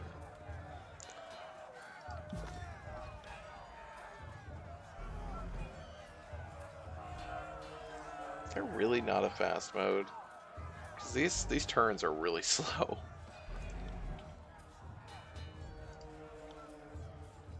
Don't bother with me. Go down to the past. Drastus. Soldier clutches his gut and winces. You can see a hint of entrails between his fingers. You're wounded, and it's not trivial. Laughs and clenched sheaths. This? But a scratch. I've seen twice as worse, 10 times over. Doubles over in pain, gagging and shivering. If you let me help... I said I'm fine. The shoulder modes and shakes his head. Graven Ash protects. You go on and help the others. Graven Ash, Archon Warrior, is capable of shielding his soldiers from injury and fatigue. Protecting ability exerts himself even from far away or as he sleeps. If he sleeps. Rumors disagree. If you understand how this arcane power works, but all who face the battle will test that Ash's soldiers can survive serious harm and shrug off the fatigue of starvation or long marches in heavy armor. Disfavor are wounded. Ash's Aegis, as some refer to the Archon's unique power, appears to help the disfavored simply recuperate and return to battle. Okay. That was that passive that you can get by making friends with them enough. Mushrooms?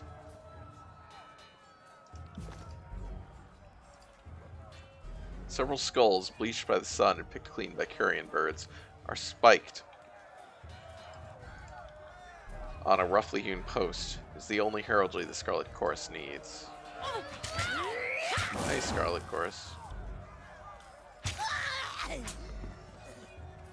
Try and catch me, worm.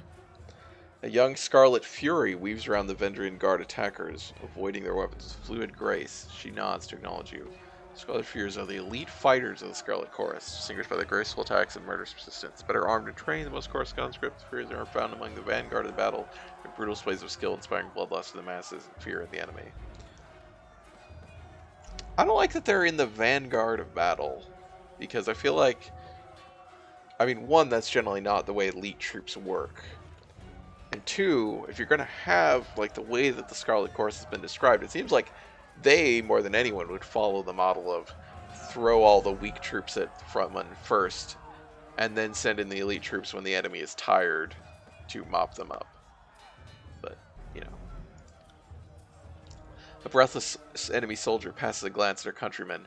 This one's crazy. Too much lead in her water. We should cut our losses and turn back. Ha! Fate Finder. Here at last. Here to join me in putting these cowards out of their misery. She nods to the armed soldiers bearing down on her.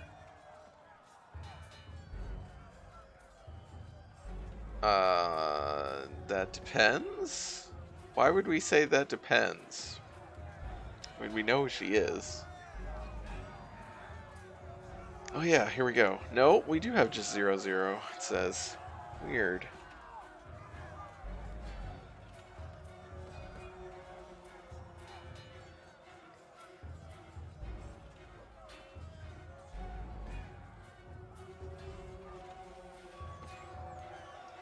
Are you serious? I came to escort you to camp when... Damn it! Kill first, questions later. She narrowly ducks a swipe from a Vendrian blade. Okay, it sounds like you could use my help. I'm no water lily, but I'd welcome an extra blade. You've gained Fear with Verse. The Realm of Apex Charge. Okay.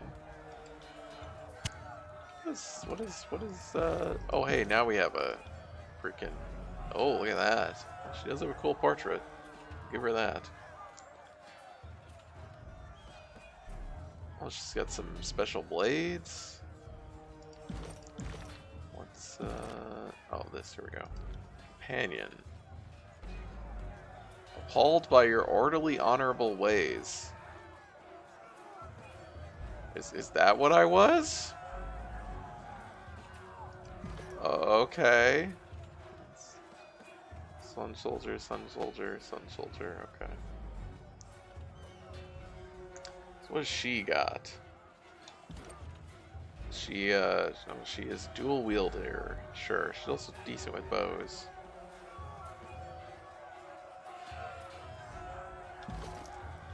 She doesn't have a helmet.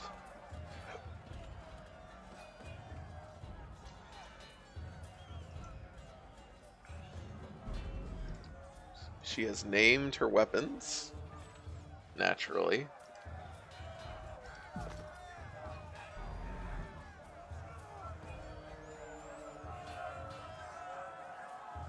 Oh, we have a combo ability. That's interesting.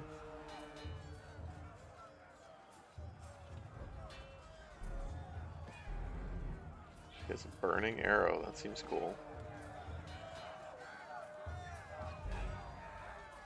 But we want to start with kill this guy.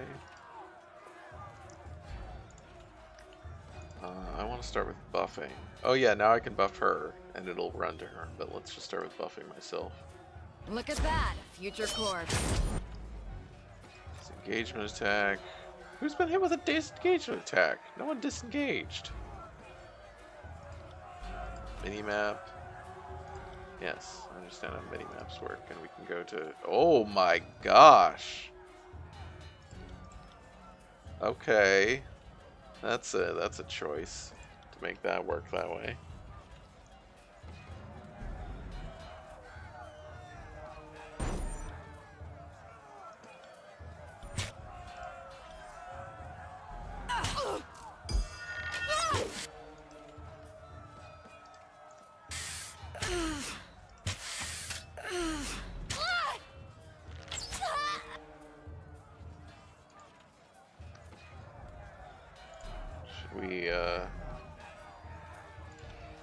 maybe we should do this. Oh.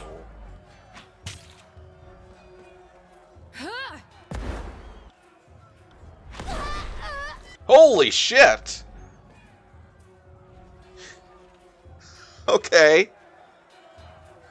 Well, the mini map is this Daimon. It was just saying you can to pull up the big map. I was just like, I think it's funny that it just expands this window regardless of what's on it when you press M. Go do that. Not a problem, boss.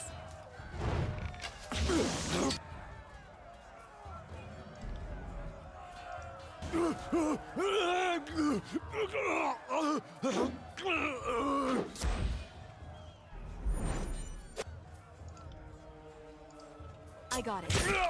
There we go. Phew. I can tell you didn't spend the conquest in a diplomat's tent. Fighter surveys the fresh corpses and nods with satisfaction. I'm versed, by the way. But there are more important things to take care of than introductions. Those Vendrian guard we killed didn't come alone. She gestures to the skirmish unfolding in the pass below, shaking her head. Why are the Vendrian guard attacking now? My guess? The Vendrian guard are testing our strength in battle, learning how we perform before they organize a real offensive. That, or they're really, really desperate to get beyond the mountains and couldn't wait until nightfall. I'm ready. Eager. I like that. Before we go, you might search among the remains of our fallen comrades. Wherever they're bound, I doubt they'll miss their boots, much less any rings or any useful iron they might be clutching. Let's read about rings. Rings were first introduced by Kairos in the early years of the Northern Conquest. Okay, I really love the idea that Kairos invented rings.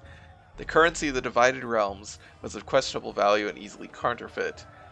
And rings, oh, the rings, okay, so that's what all the portraits with the necklaces with the rings on them are. It's money. Oh, I'm really sad. I wanted them to be like Kairos invented rings. Today, the standardized currency across all unknown lands of Tyranny. Commonality and ease of transportation quickly made rings a preferred unit of trade, even in realms where Kairos' peace is not observed. I see your point. Nice and practical. Yes. No reason to pity the fallen. Before long, we might wish we'd joined them here. But at least we'll enjoy heavy pockets and warm toes. For the voices of Nerat!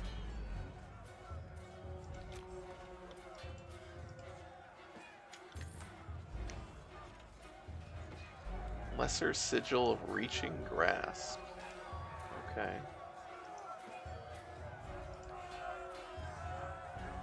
Scarlet Fury helm.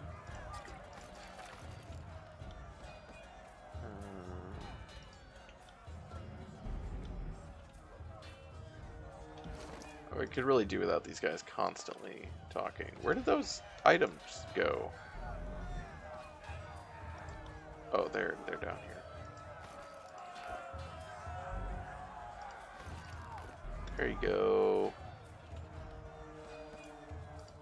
That's cool. We'll hide your helmet though. How do you do this? Learn. Okay.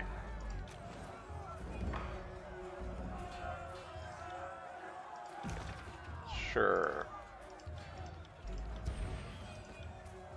Range sigil. Oh, that would actually be great to have more range.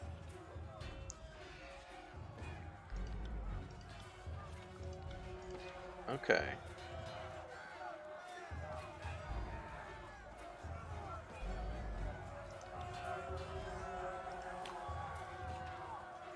Yes.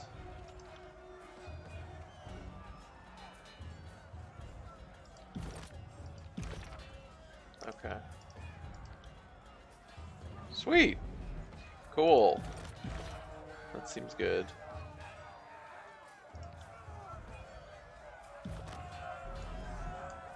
Oh, and she's level 2. I'm not level 2. Also, she's low health, though.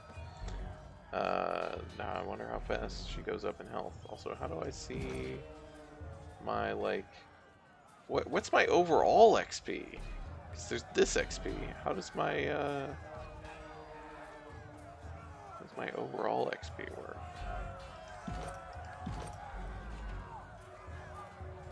Oh, it's right there. Okay. Right. Oops. Hi. You guys look bad? Eyes forward, no looking back. The Vendrian Guard warrior roars with his falx held high, his words largely lost over the din of combat. Okay. You gained favor with Vendrian Guard. You! As the attention lands on you, a double take of recognition comes over the man's face. The Peacebinder from the war. If you come to once again talk peace, it seems you're too late. Oh. Drop your weapon and perhaps we can settle this without bloodshed. We knew that violating the surrender meant an end to what little mercy and goodwill Kuros's forces have, or ever will show us. Now there's no turning back. Shakes his head with a frown. I know you tried to do right by us in the past, but now you're between us and the way out. Nothing personal. Did I hear that correctly? Maybe you misunderstood why we're here. As he signals his men to charge, the sound of chanting rises from the south, drawing his attention. Scarlet Corps has reinforcements, hurry! Oh, hi. Run down the Oathbreakers. Let none escape. From the red mob of reinforcements from the south, a blood chanter emerges at the head of the rabble, the ornamental crest of her staff pulsing with crimson tones. Signing sigils of magic and wordlessly moving her mouth, the blood chanter scribes a series of spells into the air. A red glow surrounds the Vendrian Guard warriors as the chanter's magic warps its way to their minds, blinding them with rage. Hold position, all of you. You there, keep to the path, the warrior gestures along the canyon trail, but his soldiers turn their attention to the Scarlet Chorus, roaring challenges. No, don't engage them, we need to run! His orders falling on deaf ears, the warrior reluctantly readies his weapon. I'm not. Let's see here. Spell scrolls, yes. We did that. Consumables. Yep. Okay, and health did reset, so that's good. Sorry, Tarkus Demos. You're gonna have to die, it seems like. Am I the one up? Okay, well, I need to get out of the way. Yes, I know that she has...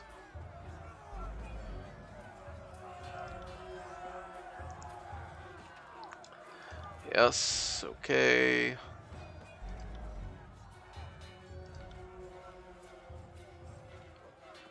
Alright, she has several stances. Yeah, where's that?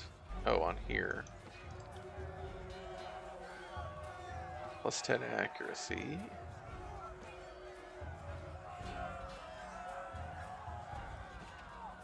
Dodging enemy attacks. Or... Okay, we don't want that right now. We might actually need to put her into dodge. But for now, we'll try the accuracy. Oops. Let's start off with this. Actually, let's start with this. My signal. Okay. I'm gonna treat now. Please. There you go. Need to empower myself. You need to kill. On it.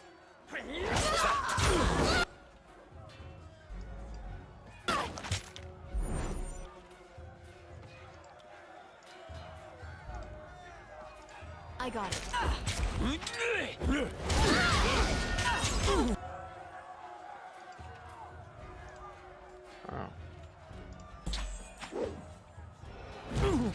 Damn thing couldn't pierce cloth.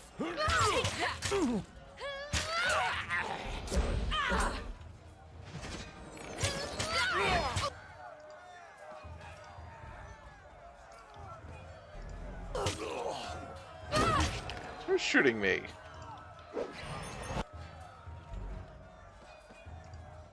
Oh, is that guy shooting me? That guy is just like slaughtering everyone. This is like hard. I don't know why. I feel like we're just not doing very much damage compared to like they're doing a lot.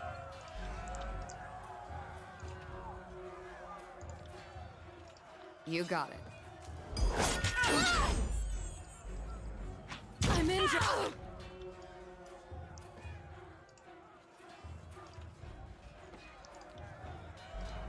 That range bonus though, that's big.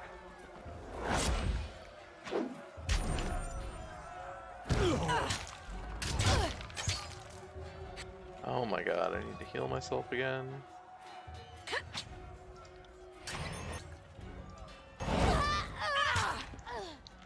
Oh, at least that guy, I don't know if he's maybe, he might be invincible. Right. Alright.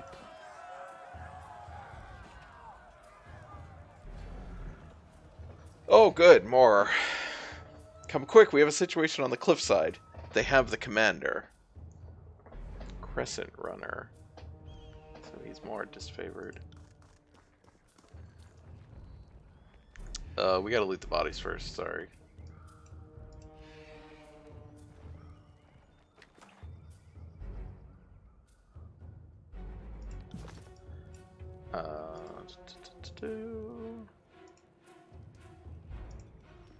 Also, we need to change our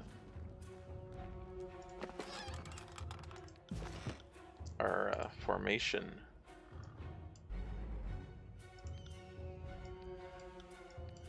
There we go. That's our formation. I got it. Also, apparently, Verse wants to talk.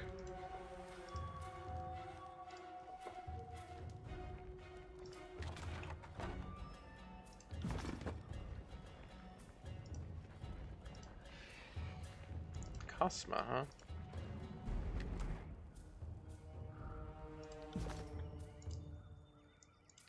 You should loot some of these bodies before moving on.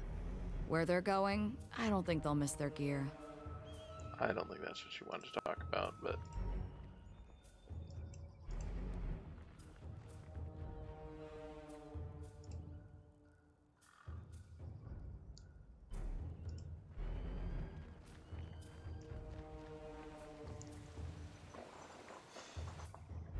Stow your weapons, or we find out how long a man screams before hitting the ravine down below. Cornered between a precipitous drop and a band of angry soldiers, the Oathbreaker warrior holds its favored officer at knife point. Hellox Tyrell. Hi. Skewer him. Worry not for me. Graven Ash will protect. Disfavored officer winces, blood seeping from the seams of his bracers and cuirass. Oh, this is Drastus. Okay. You heard the man. He plainly invited you to use that little blade of yours. What are you waiting for? Permission from your pimp? Ah, great. This blade? The jerk of a knife, he slices off a clump of Drastus's matted hair. If you're so eager to see your ally dead, just step closer.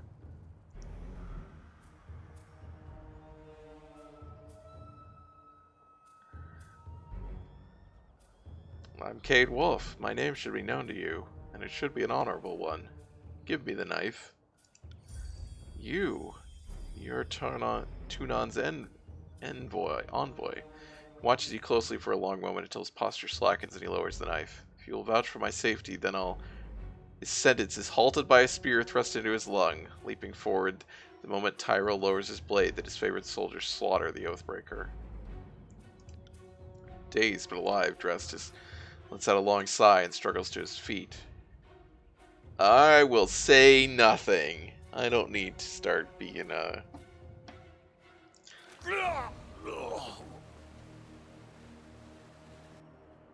Kairos be praised. The Oathbreaker fought with the rage of Karen himself. Drastus slides a trembling hand along a cut on his neck. Thank you, Fatebinder. I thought today was my last.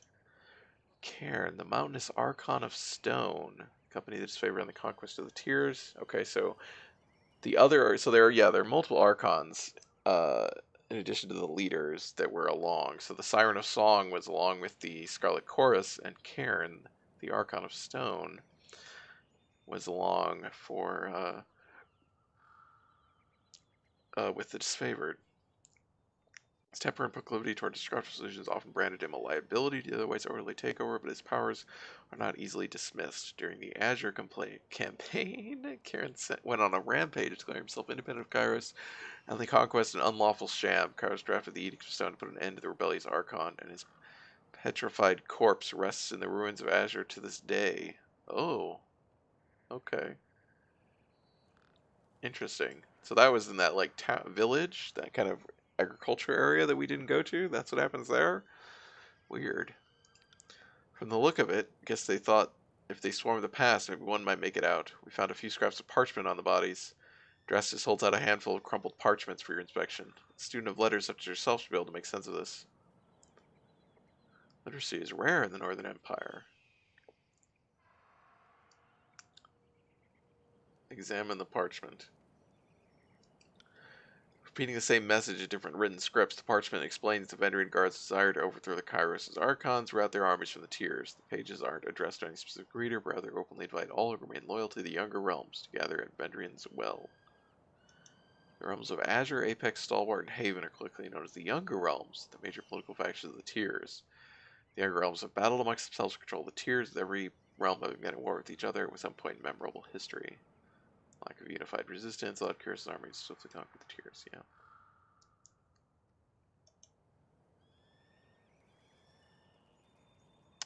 Vendrian's Well is the name of the central plateau of the Tiers, a mountain-ringed valley of rivers, flood, plains, and scattered farmland once ruled by House of Vendrian and the realm of Apex. At the heart of the valley is the Mountain Spire, which is presumably going to be our base.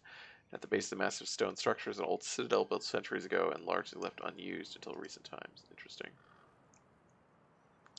Recruitment material. They were trying to bring more traders to the fight. Well, from the look of it, we kept them from slipping out of the valley. Whatever they hoped to accomplish, I think their plan died here. The Archons are expecting you. When you're ready, leave by the gate to the southeast, and follow the trails downslope for a few hours. You'll see the campfires leagues away. Can't miss it. Oh, hi, Aurora. Do you want to come with us? Fatebinder, Aurora salutes as you approach. We are honored by your presence. Need something? What's the situation here in Vendrian's Well? The Oathbreakers hold the citadel at the heart of the valley, the one built around the base of the spire. Aurora points east towards the tower in the distance. The Mittani River has been our largest headache during the siege. It's unsafe for armored troops to ford, save at key locations, and the enemy knows this as well as we do. I like these poses. I know we'd be a lot farther along if the Scarlet Course used its alleged strength in numbers to ford the river themselves and overwhelm the enemy. Aurora looks adverse with a disapproving air. As it is, we must take the valley slowly and advance the disfavored bulwark, since that's where the real work gets done. Why is she not a party member? Because all it takes is numbers to cross a river under a hail of arrows? The disfavored were quicker to act. Maybe the Vendrian Guard wouldn't be trained up to face us.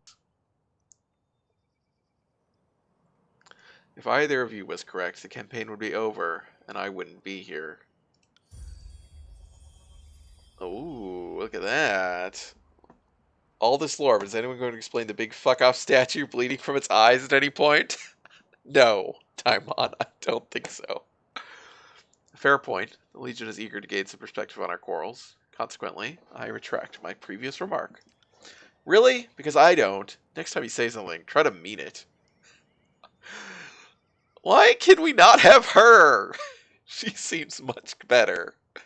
Also, probably more useful.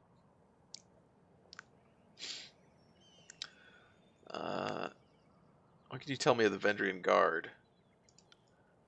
They're the last gasp of the younger realms. Among them are warriors that escaped the bastard city siege, a few refugees from other victories, a bunch of Vendrian locals with delusions of independence. These southern wastrels cannot match our iron, nor the chorus in numbers. What on Tyranny gave them the nerve to rise up and ask for a second helping of battle is anyone's guess. Seen anything interesting during the war? I once saw a forge-bound artisan set himself on fire. Occupational hazard. That was an unpleasant day. The first of many, to be honest. Heard about the edict you proclaimed at the burning library, but thankfully I wasn't there. One fire was enough for me. How long have you been with the disfavored? 7 years. She pauses to count on her fingers. 2 seasons, mayhap a handful of days. I trained at Fort Resolution a bit before the conquest. Compared to the commanders you find around camp or stationed at Ironhearth, that makes me one of the young bloods. This has been a long and grueling campaign, but the end is in sight. We'll soon have the Oathbreakers back under control. Then we can rest, retrain, even cycle out troops so we can see our families again. She taps her gauntlet on her breastplate and salute. Have a pleasant siege, Fatebinder. Gotta loot this guy.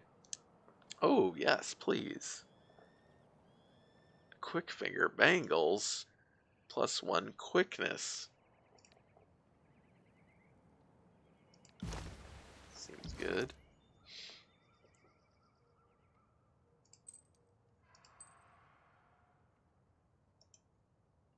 Yes, please.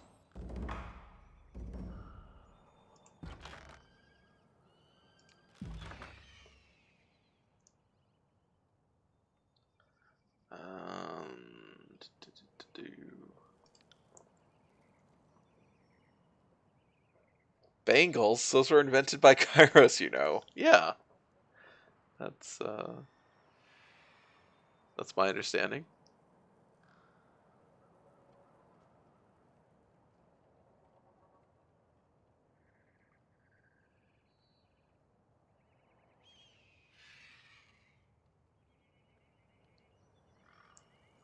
Oh, those are mine. What has she got?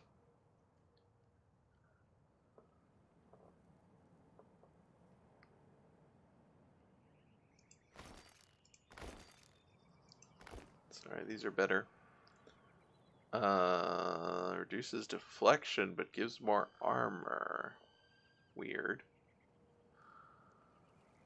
All those are things we just gave. A hat?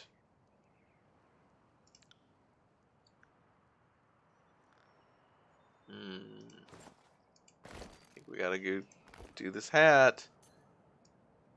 Wow, that's awful. Definitely keeping that hidden. I guess so you can go like, okay, yeah, we gotta go like that.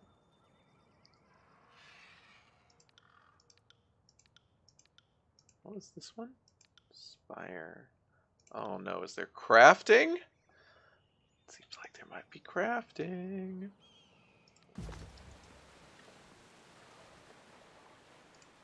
The once pure water of Queen Lycoris's tears has run red with blood since Kairos' forces invaded. Okay. Oh, the ancient Weeping Mother statue pays homage. Homage. Oh my god. Pays.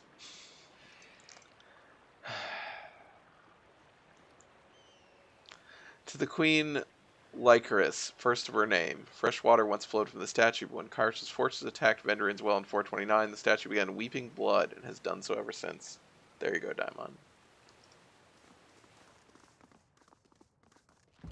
Climb the rope. Rope appears to very old broken section of the wall. There's a rope hanging down.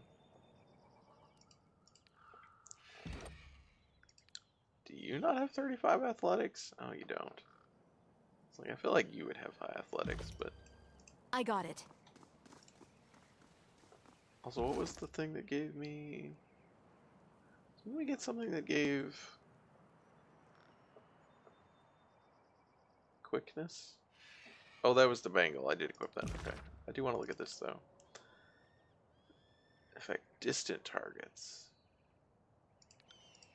Oh. Oh. Why can't I use... Can't use my distant target on that.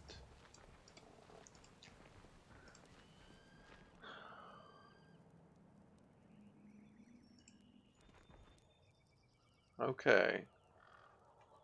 We gotta talk to these guys, I guess. The prisoner says his name's Tarkus Deimos. Drastus lets out a long sigh, tapping his gauntleted finger to his temple. I don't think this is a complicated matter. He dies. His family's been a driving force in the Vendrian Guard. Killing him should demoralize whatever's left of the Tarkus clan. Still not sure why she seems to have a skull for a face, but it'll do. Maybe she had a skull for a face in life. All must be given a chance to find absolution in service to the Scarlet Chorus. The mage points a finger at the disfavored officer. And you know full well this has always been our way. He has a chance to be a slave or soldier. Only then do we feed him to the pigs.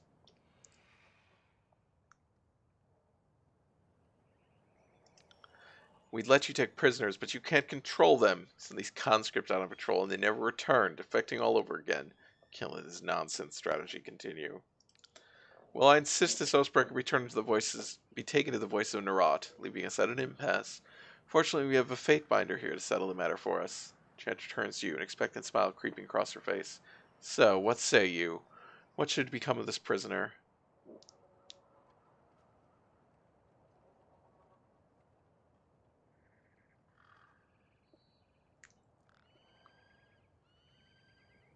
What gives? Last I was here, the disfavored showed a little more mercy to the enemy. The commander lets out a long sigh as he touches the wound on his neck. These filthy hill people spat on the surrender. Real fools dare treat them as anything more than violent children. Mercy is what got us into this protracted fight. Let's not continue this mistaken strategy.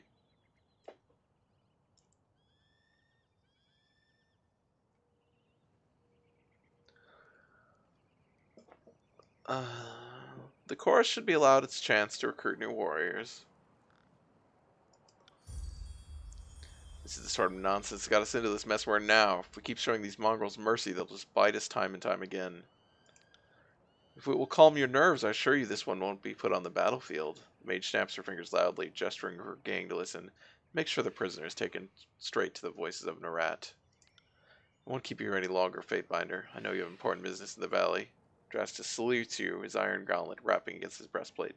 For the glory of Kairos. Okay.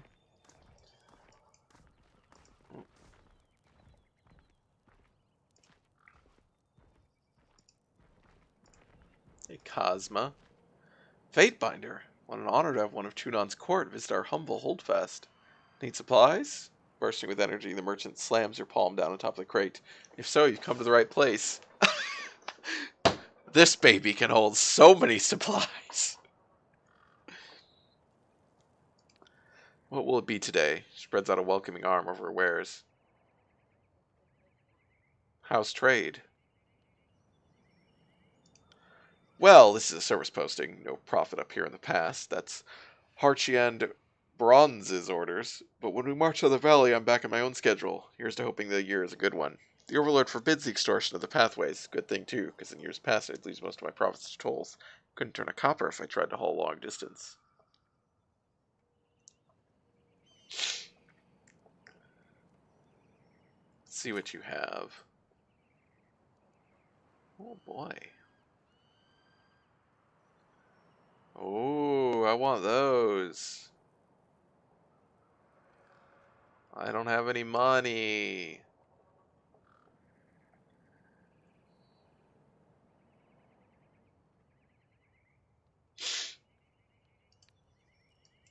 On it.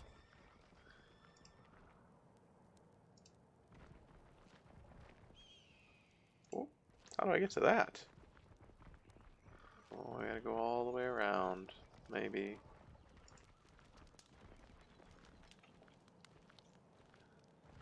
I don't like the way this map works. There's a thing there. Didn't seem like I could go.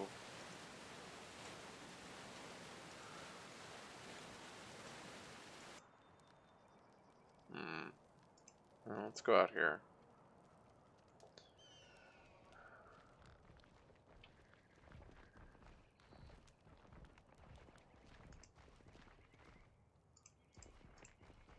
Can't do that.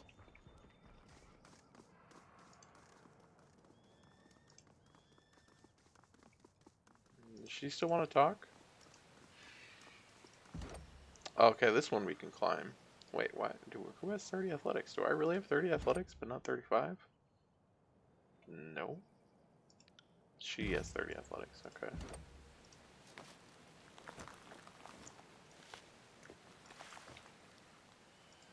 $39 subterfuge. Ooh, look at that shit. Oh, I don't have enough lore? I need 80 lore. That's a lot of lore.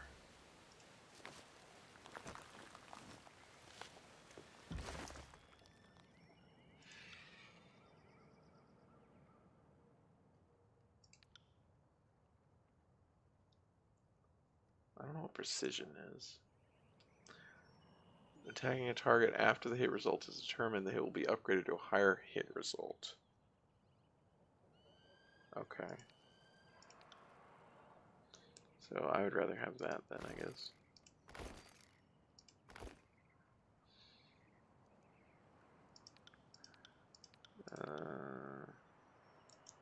So yeah. Generate an aura around a target. Ooh, that's cool. I need to get to my 80 lore. Sorry, That's a I long can't. way away. Time to grind for lore.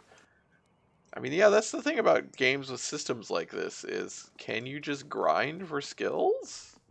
I assume there must be ways to stop you from doing that. Wait, what? I don't... I think the tutorials in this game are broken. Apparently we're gonna get Siren at some point, maybe.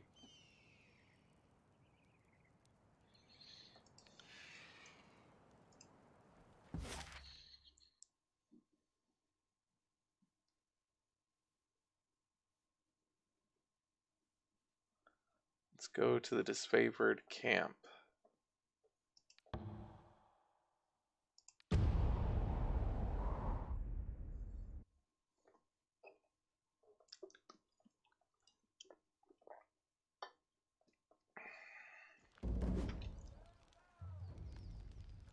Maybe you can go to the basement of a library and kill knowledge rats.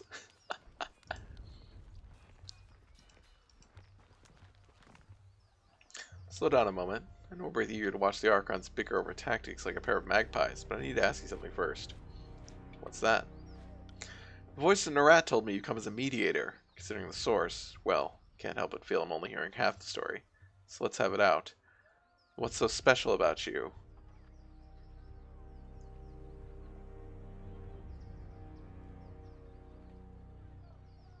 Did the voice in the rat ask you to spy on me? At a loss for words, Verse regards you with momentary unease. Well, are you even surprised? He's the Archon of Secrets. Knowing in advance is his business, so is snatching up any advantage over Graven Ash, is to compete like a couple of new recruits for a spot around the fire. It's nothing nefarious. Voice is just curious why you're here. If you wanted to know more, you wouldn't be able to suss it out that easily. He would have sent one of his scarier peons in my stead. Well, we need our lore experience.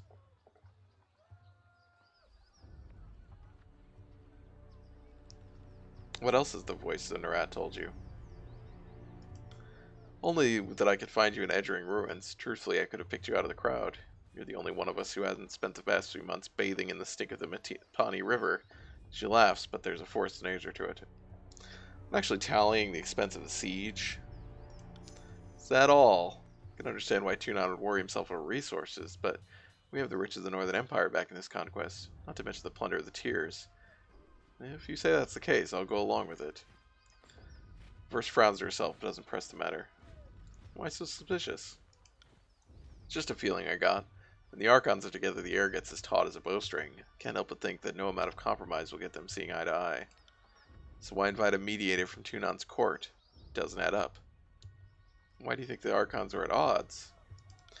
I've been with the Scarlet Chorus since the early days of the Conquest, so I could say it's been building for a few years now. There's an energy about those two. A pair of storms moving to collide.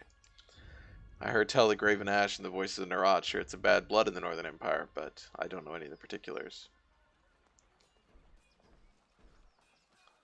Well, by my authority, the Archons will fall in line. That sounds like exactly the attitude to set this campaign in the right direction. I don't envy you the task of getting them to cooperate, which sounds about as easy as teaching a tornado to heal. At least you sound like you know what you're doing. I really ought to be meeting with the Archons. The war tent is just past the center of camp. She nods toward the northeast. Okay, oh, we got to loyalty too. One last thing, be careful around these disfavored types. They take their work seriously. Most are suffering too many blows to the head. So what is her being at 2 do?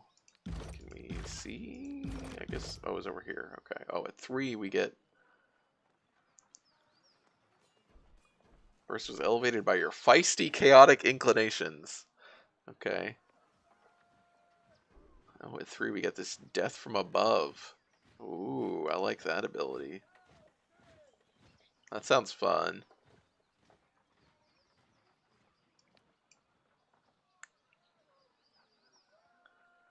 Okay, so we can look at this here.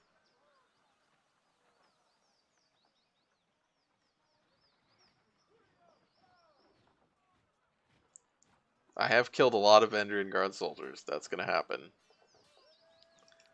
Disfavored, respect your dignified ways, appreciate your honorable ways. Insulted by your barbaric ways. Linked to the Voice of Nerat, linked to Graven Ash.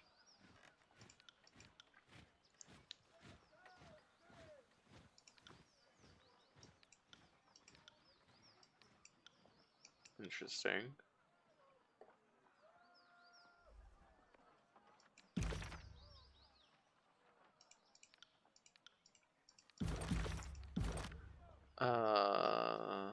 Okay, so she has Duelist and Skirmisher abilities. Have I still not leveled up? Nope, almost.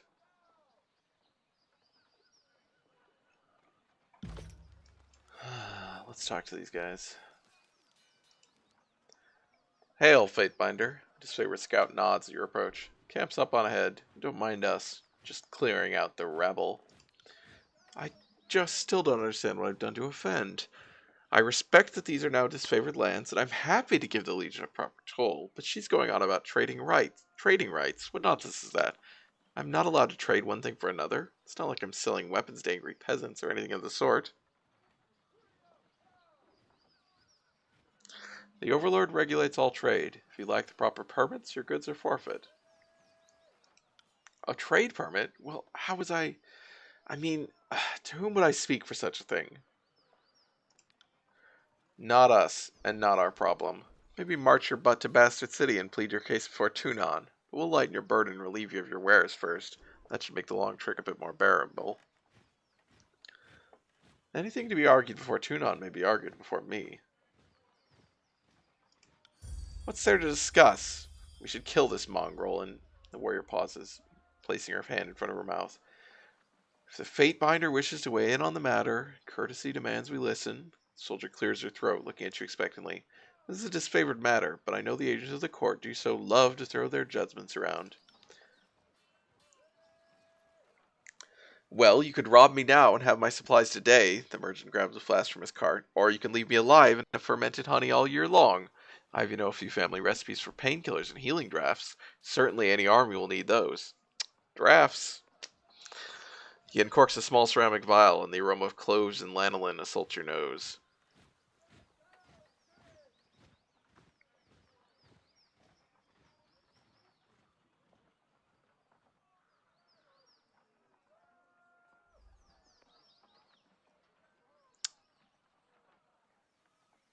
Interesting.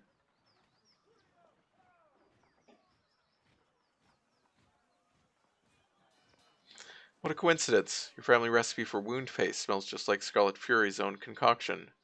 Where'd you steal this? You learn something every day. I don't. The merchant tenses up, his face flushing red. I don't know what you're getting at.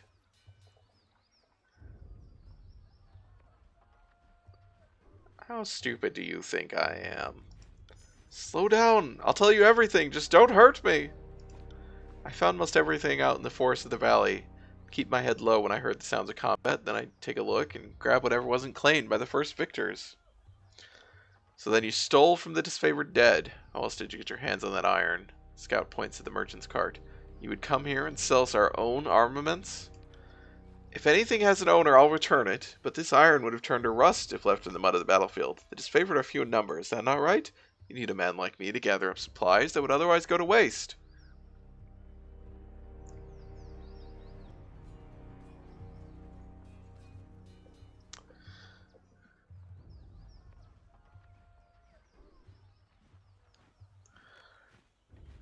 Hmm.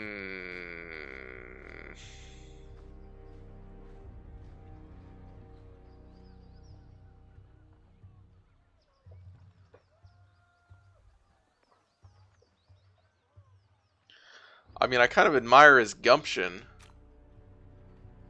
as a fellow lawbreaker. Okay, we can increase one attribute whenever we level, apparently. Which of these options is good for my lore, says Diamond. I mean, yeah, it's fair. Leave this card as a gift for Graven Ash, then leave and never come back. Thank you, Fate Bender. I know others of your ilk would gleefully meddle in our affairs at every opportunity. Soldier turns her attention to the merchant. Hereby reclaim these trappings of the Overlord for use by the disfavored. If you want to live, take 2 steps to your left, and don't move a muscle. The peddler shakes his head with a scowl and steps aside as directed, spitting toward his own cart. Hagnon mutters a half-garbled curse before placing his hands up in submission. Right.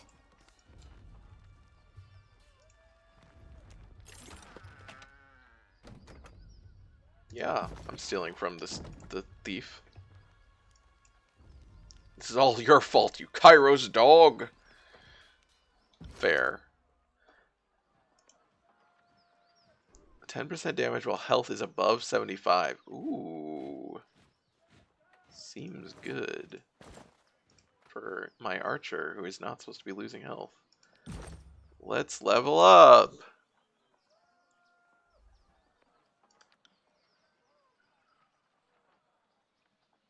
Okay.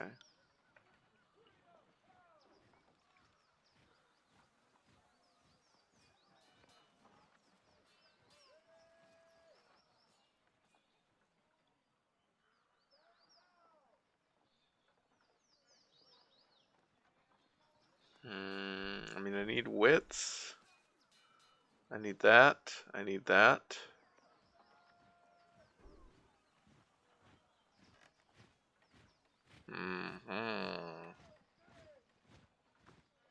Let's get this.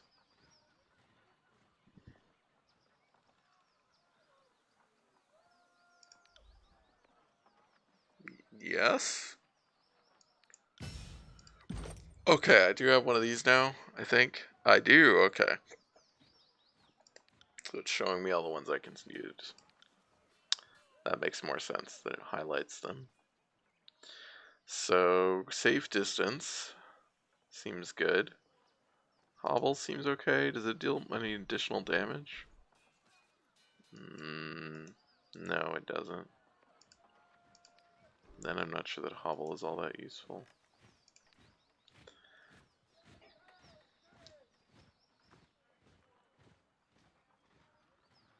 Okay. I think we just do safe distance.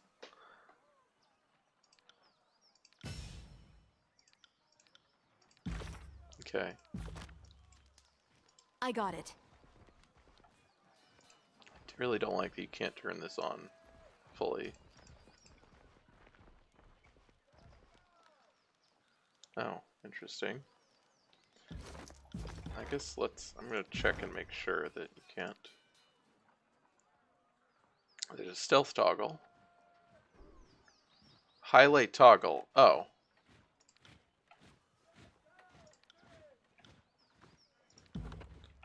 Yay! Glad I looked.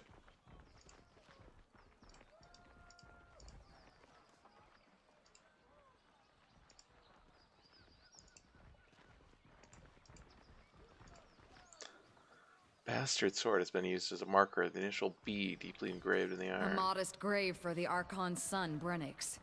We don't bother with funeral rites in the chorus. No point in thanking conscripts for their duty.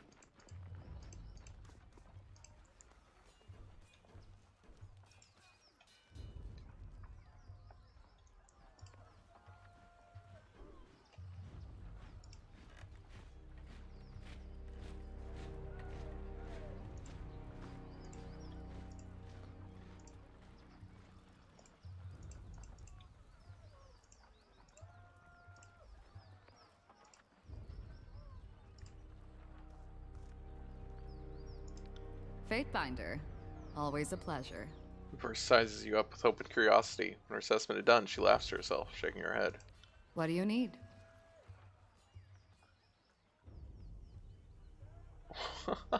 You've learned a thing or two about fighting in the Scarlet Chorus. Care to duel? That would be an understatement, and I thought you'd never ask. Since you're obviously at a huge disadvantage, I'll let you pick our weapon of choice. Let's fight with bows. If you want to risk becoming a pincushion, it's your funeral. But you're right about one thing. This will be fun. You take turns loosing blunted arrows using each other as moving targets versus an accomplished runner and swats the few projectiles that get close out of the air. When her turn arrives, it takes all of your energy to keep up with her relentless volley of projectiles. You observe her technique and take a valuable lesson to heart. You held your own. Call me impressed. Need anything else, or did I tire you out? We will talk through your options later, but that's cool. That's neat. Getting pretty good with bows. Need my vigor up more. Also, I need other magical skills. I got it. I think I want more magic. His favorite insignia has been violently defaced. The gate guard holds up a warning hand. Go no farther. You approached his favorite ground. State your business. I'm Tunon's Fatebinder. Stand aside. I'm expected. Ah, you're the fire starter. Cavius, and the commanding arm, and oh my god. Kevius and the company's returning from the burning library, telling some harrowing stories about Kairos' Edict of Fire. I think myself brave, but I'm happy to have been far away from it all. Must have been a terrifying honor to be the messenger of such righteous force. Go on in, the soldier gestures toward the gate. The Archons are expecting you. You'll find them in the war tent, center of camp. Oh, look at all these people with names. Those were fletched with precision and care. In hopes that St. Kairos soon would be there.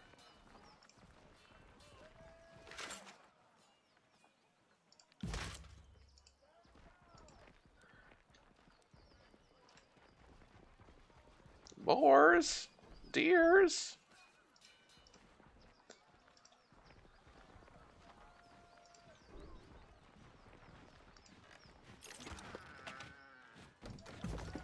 I don't know if any of this is stealing. Good thing I keep a torsion wrench handy. Doesn't seem to have a stealing thing. Just taking everything.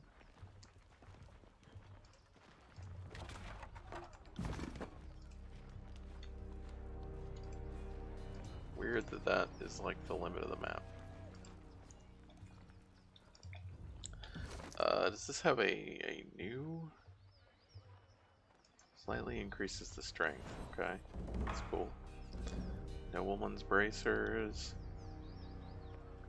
cloth bracers, stone shield gloves.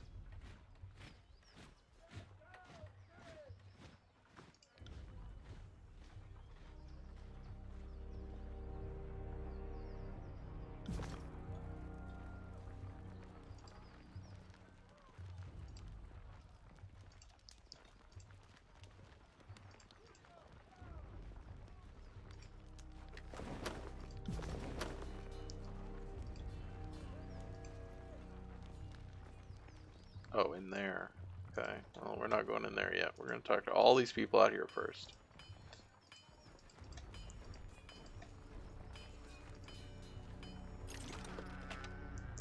Ooh, a nobleman's hat. How fancy.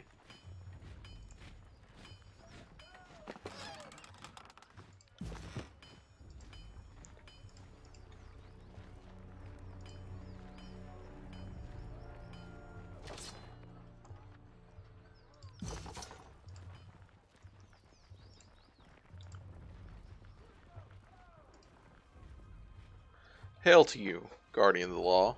A man dressed in merchant finery greets you with a smile. If you have a few excess rings weighing you down, best unburden yourself before battle. You know that if the disabled suffer a merchant in their camp, that must be a man selling only the finest provisions and armaments. Points to his collection of shields, rations, satchels, wineskins, and other sundries. Take a look, see if something interests you.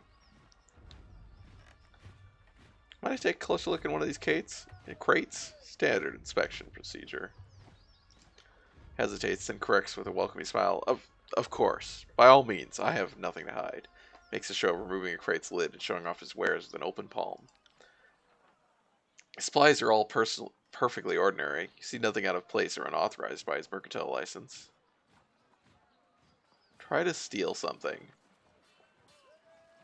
Please. You lean down and inspect the merchant's wares and spot a few rings that must have fallen to the bottom of the crate. As you shift supplies aside during the course of your inspection, you make a point of palming the rings, confident that they won't be missed. The merchant pretends not to observe your action, but a momentary flash of disappointment is evident in his eyes. Aww. Let me see your wares. Let me see if we can find something you might like. Stout.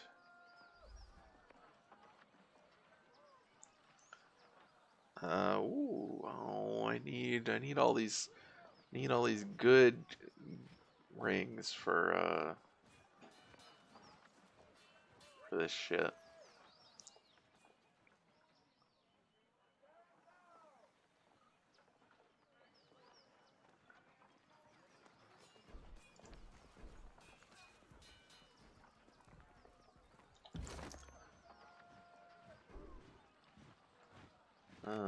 Oh yeah. So I got this.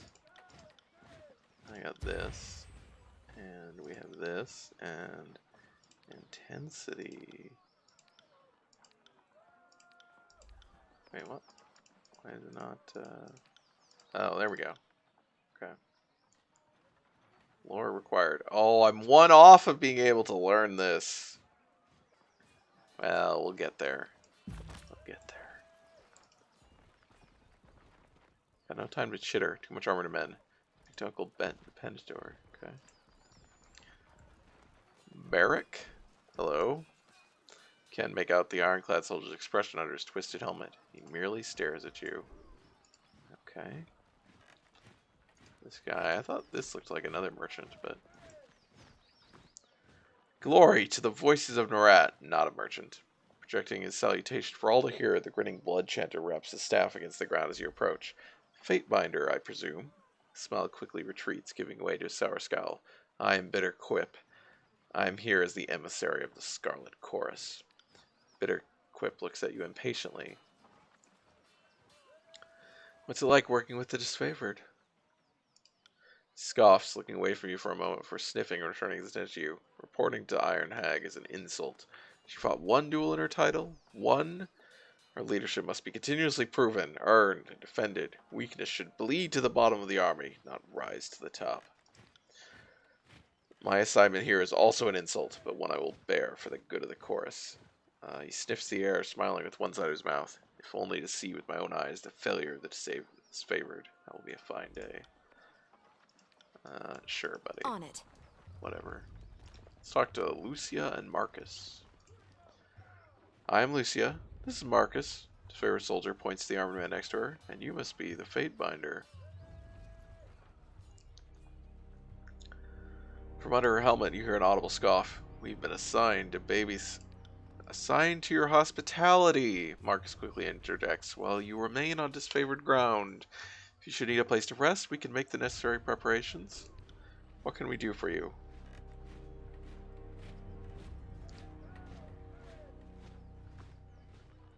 Tell me about yourself.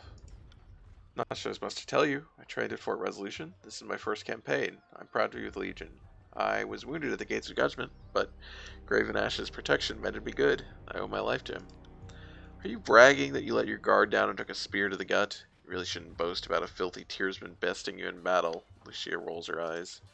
Just bitter that Lord Ash never seems to notice you. In all seriousness, I would take that spear again if it brought honor to the disfavored. Kairos knows we could use it. We are the elite fighters of the Northern Army. Somehow we still lack the Overlord's confidence. Shakes his head and sighs. Tell me about yourself, Lucia. I do this. She unenthusiastically lifts up her heavy shield. And I do this. She mockingly stabs at the air with her spear. She shrugs. Playing host is not my strong suit. Ignore my sarcasm. I've seen the Legion through my share of campaigns. After so much bloodshed, our pretense of honor can wear me down. She turns a cautious eye to your way. The North is my home, and I consider each and every one of those ironclad bastards as my family. If you want to find another army where each member of the phalanx is as beloved and cherished as the next. You seem handy with a weapon, Lucia. I know a thing or two about spitting foes who are stupid enough to challenge me. What of it? Okay, interesting. Easy, Lucia. We don't punish curiosity here. No need to fly off the handle on the basis of a simple reflection. They train us well, Fateminder. The Archon makes sure that our potential is realized before we reach battle, so most of us keep a cool head when we see any action. Looks at Lucia with a frown. Most of us, I said. Might need to get some more reputation. I'm not sure what we can do. Can we recruit her? How have your skills in battle fared against the Oathbreakers, Marcus?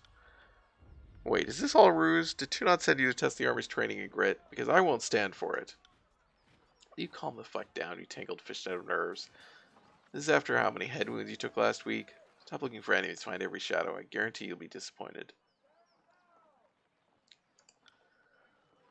The Legion commands more honor than any military on the face of the Tratus. Unlike the chorus, there is tradition, discipline, teamwork, and unity of purpose. There aren't many of us, but it's better that way. We're a tightly knit family bound together by trust and glory. Okay. I could use some training. Of course, Fatebinder. Oh, okay.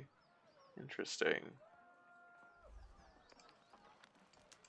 Interesting. This is a very, like, Oblivion style thing. So let's go talk to this guy. Isotanus curses the air as a blade of thin iron breaks in half beneath his hammer.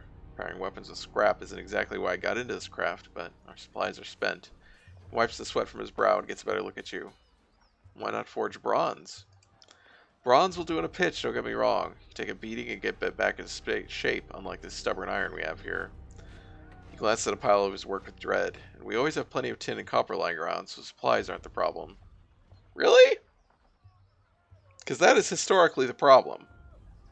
In a lot of ways, bronze was actually more effective than early iron weapons. I guess these are probably later iron weapons, so they are better, but iron was much more common than tin. It's rare a smith who can churn out military-grade bronze consistently. More often than not, it comes out soft. That's also, yeah, it's just hard to make.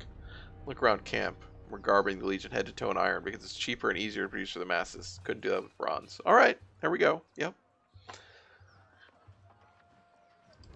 They call the disfavor the Iron Legion for a reason. Saturday and skill may be our backbone, but our claws are made of iron. The good stuff that comes from the Smiths and Lethian's Crossing. You mentioned an iron shortage? I'm afraid so. The last shipment sent down the Mittani went missing near Echo Call Crossing, and I'm afraid we won't be seeing any more now that the valley is sealed. Forge-bound iron is Tunon's responsibility. Why is this the first I'm hearing of it? Keep your voice down. Isotanus flinches and lowers his own. Graven Ash doesn't want to cause a panic or pass any information to the Vendrian Guard. Best case scenario, the iron tumbled off a boat and is rusting on a riverbed. Worst case, ends up in enemy hands. If I find myself in Echo Call, I suppose I can keep an eye out. I appreciate that, as does the great general, more than you might guess. Maybe he isn't quick to offer his thanks to outsiders, but I know he'll be grateful for your help. It would be a boon to the war effort if our iron was recovered. I am here to help, even if that means cleaning up the Archon's mess. No need to salt the wound, Fatebinder. None of us is mistaken in thinking that the siege has gone exactly as planned. Whoops, I'd actually need more favor with them, but... Glances to a crate beside him and points to a small set of notches in the wood. You see that? That's how we tell apart our iron shipments from the rest. Inconspicuous so people don't go snooping around. You want to keep an eye out for these. Good hunting. I'd like to see your wares. Oh, he's got magic. He has very powerful magic. Well, or very expensive, rather. Interesting.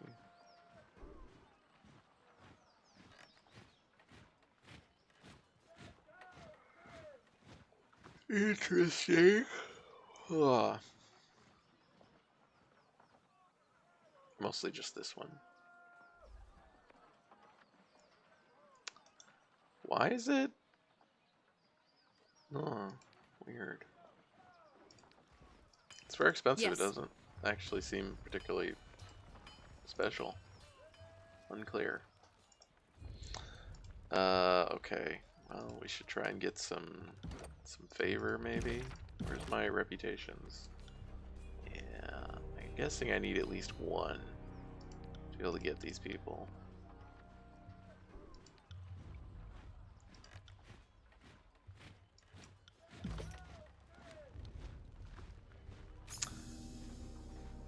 Why is the game paused? Hidden objects. Ooh. Hello. Ain't that odd? Okay. Yes.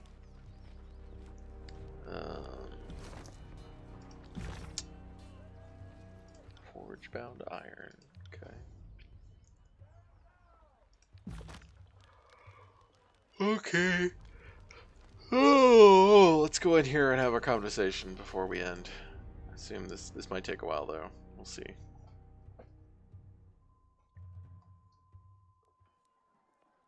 Oh, hi everyone. One moment. Oh, I wanted to steal everything from you before I talk. That's 4 reports of avalanches in the mountains now. The Tearsmen can barely count past 9. They have neither the capacity nor the cause to close off the mountain passes. Either way, that leaves the 2nd and 4th cohort trapped outside the valley. The Archon of War pounds his staff on the ground to punctuate his words. A large and imposing man to begin with, his profile is made larger still by his hulking suit of armor that hums with mystic energy. Or it's the work of your perfidious Earthshakers. Only a fool would not suspect a traitorous Archon of poisoning the mind of his students with sedition. We would have killed the Earthshakers Guild for their master's treachery, but I'm sure you have some perfectly valid reason for allowing them to live as your pawns. I mean, you want to keep everyone alive so you can use them as slaves. The Archon of Secrets passes a scepter between his hands as he speaks, twirling the rod in hypnotic circles. Emerald luminescence seeps from the seams of the Archon's ragged red robes. The glow is most noticeable where his neck ought to be. The mask seems to float and spin, never pivoting or bending naturally. You hear voices in your head. Well, hello there, Fatebinder. We'll be with you in just a moment. Hey, watch yourself. When these two get going, you don't want to get between them. First whispers fearfully as she beholds the Archons. I will remain silent. I always know you've run out of things to say when you resort to mocking my vassals. If we are to speak of treachery, why is it that my scouts see the Scarlet Chorus warriors defecting back to the Vendrian Guard?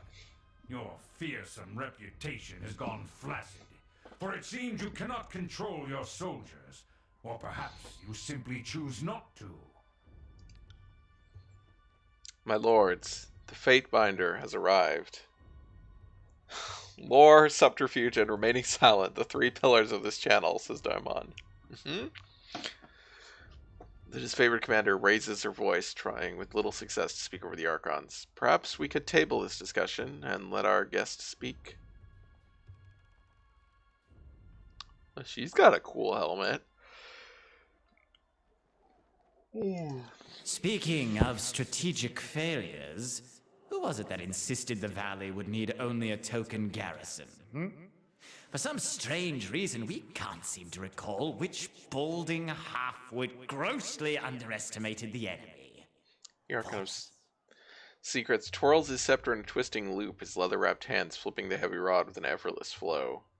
Can you hear us, Fatebinder? Cough if we have your attention.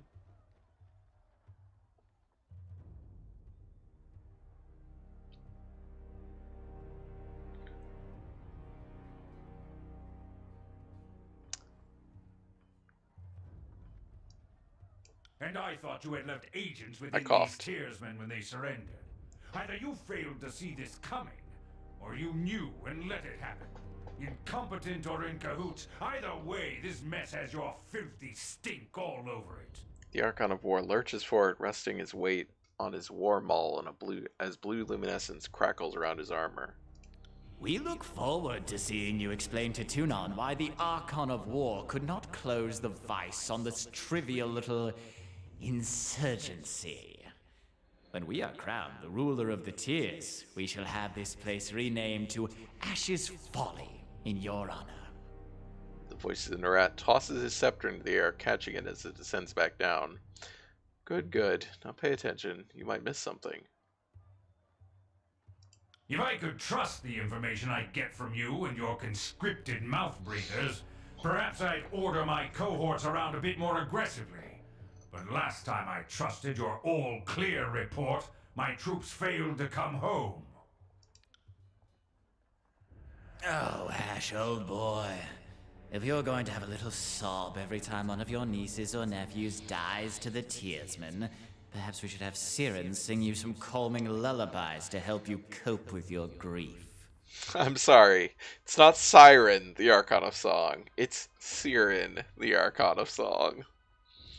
The Archon flips his scepter 3 times around, humming gleefully. Take care that you don't learn too much, Fatebinder. An excess of knowledge, of curiosity even, can earn unwanted attention. Hold your tongue.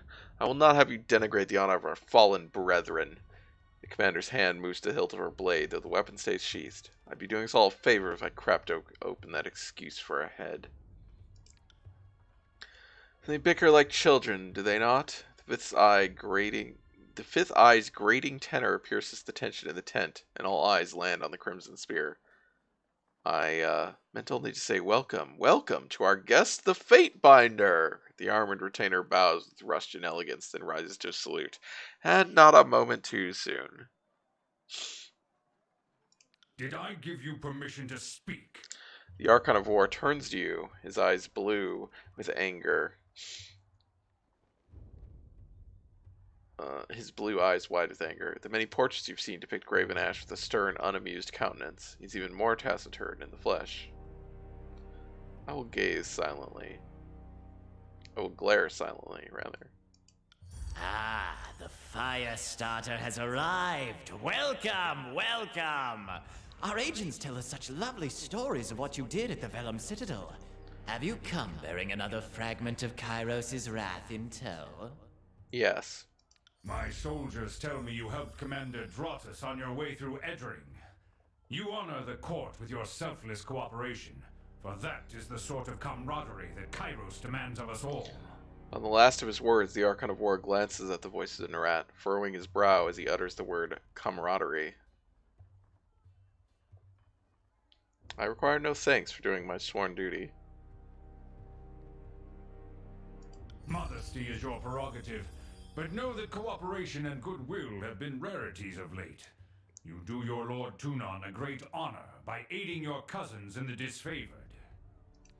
Oh, don't mind us while you trade your gushing praise. We're sure the Fatebinder has come because our company lacks in small talk. It is an honor to be here. I'm trying to get more disfavored here. Likewise. There we go. It would seem the honor is all yours.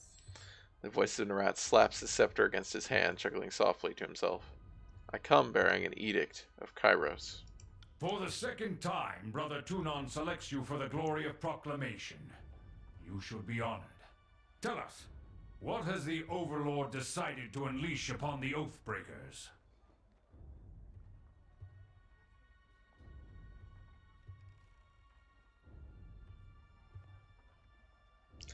Alright, let's look at what Ascension Hall's traditional throne room of the Queens of Apex. The throne stands directly beneath the mountain spire, the center of the citadel in the Valley of Vendrian's Well. Kairos' conquest. The tears you stood in Ascension Hall as Kairos' representative when negotiating the surrender of Apex. Your patient efforts led to the willing surrender of Queen Vendrian Alanta. And the Day of Swords is the 26th of every month or span. Kairos' day is a day of holiday and rest for all within the Overlord Empire. Each Kairos' day is the last day of its span and is referred to by the span's name. Kairos' Day of Swords, therefore, is the 26th day of the span of swords. Oh, okay.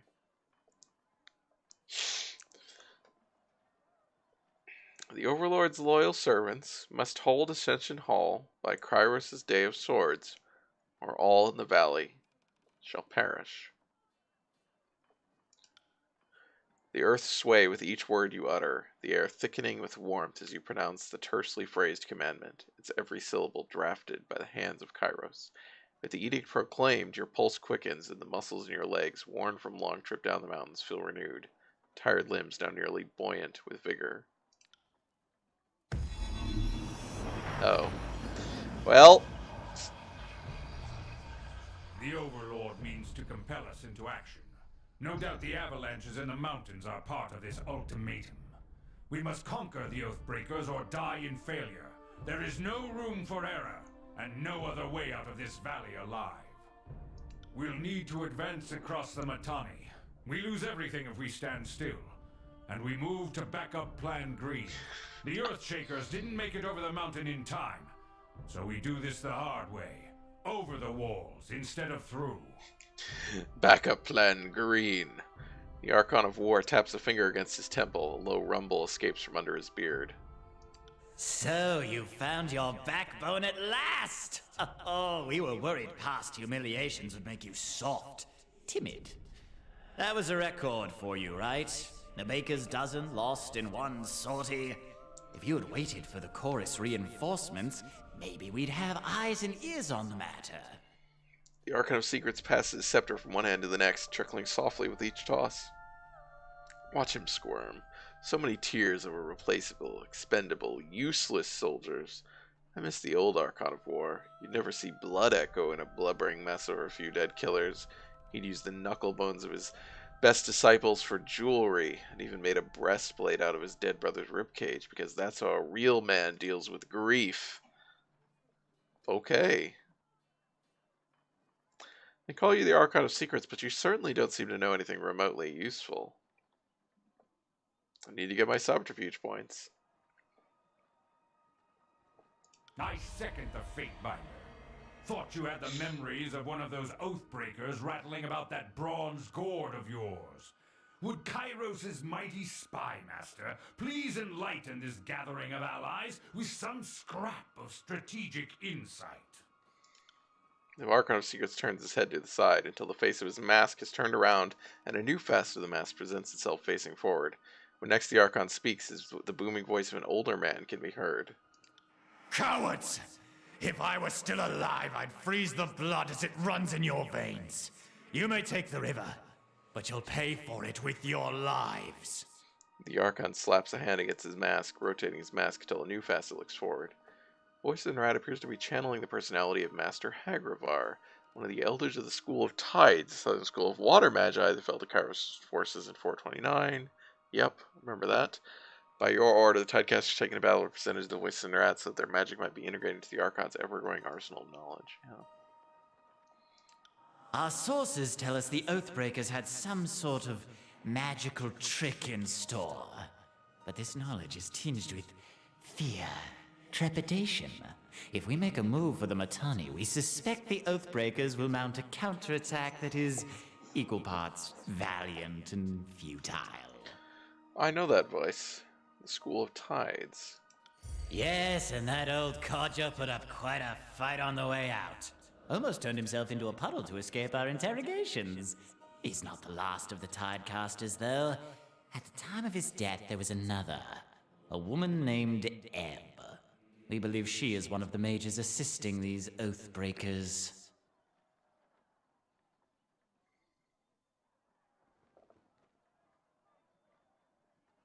Lives hang in the balance because you two are like children. That's enough talking. There's work to be done. My lord, Barrack and his band have been drilled on the echo call of Sultpan. The Crescent Runner should be briefing him as we speak regarding the latest enemy movements along the river. I'll dispatch him at once. The Iron Marshal salutes, clapping her gauntlet to her breastplate. And I will ensure the chorus stands ready to march. If the disfavored can take the river, the chorus has the manpower to secure the outer ring of the valley. Our soldiers clamor for battle, and at last we shall have it. Verse, we command you to continue guarding the Fate Binder. Tunan's Chosen is our honored guest, and must be shown our finest hospitality.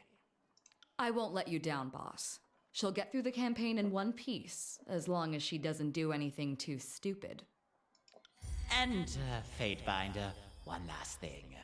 We still haven't forgotten how you handed over our agents to the disfavored just before the burning library sparked into being. We would be a fool to believe that Tunon sent us an impartial Fatebinder, but prove us wrong. Prove us wrong. Okay, so it's kind of weird, but I guess it is a way to do this. Is the impact of the events from before are coming through in these conversations. Like, so we're getting favor and wrath and stuff from the previous events, but only now. So the Archon twirls his scepter one last time, then taps the fifth eye in the shoulder, and the two depart. Suit yourself, Fatebinder. The more you ignore us. How was I ignoring you?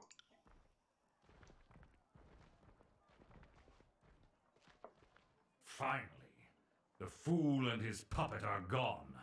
Perhaps now I can hear myself think. Rarely do I question Kairos' judgment, but I will never understand why the voices of Narot is given such authority.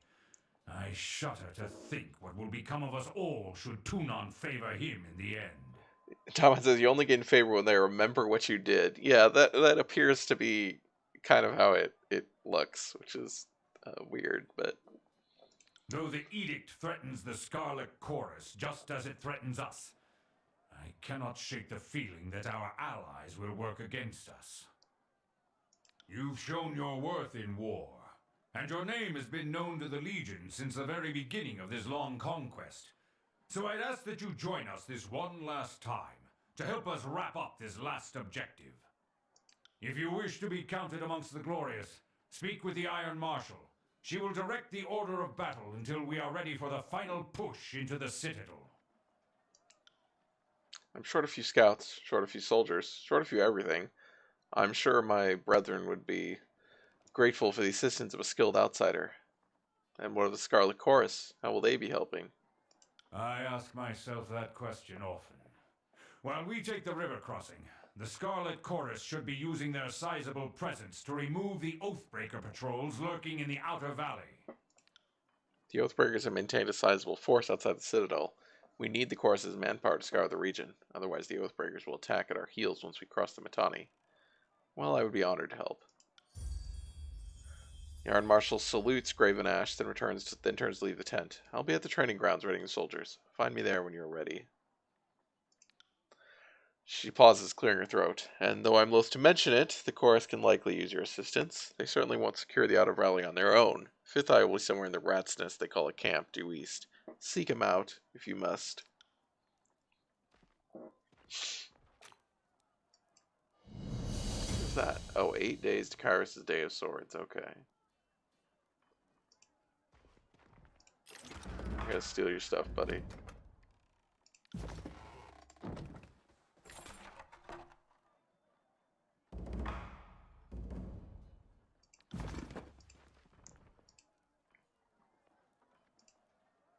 The Archon of War lets out a long sigh as he surveys the maps and models splayed about his desk. Glances over his shoulder, making brief eye contact with you, furrows his brow, and turns back to his contemplation. The first time you proclaimed an edict, you gave the enemy a sufficient amount of time to ready themselves. I chalk it up to excessive mercy for a backwards people. When the edict is against your kin, that order you follow to the letter. I will remain silent. Be gone from my tent. I tire of these endless distractions. Okay. Okay.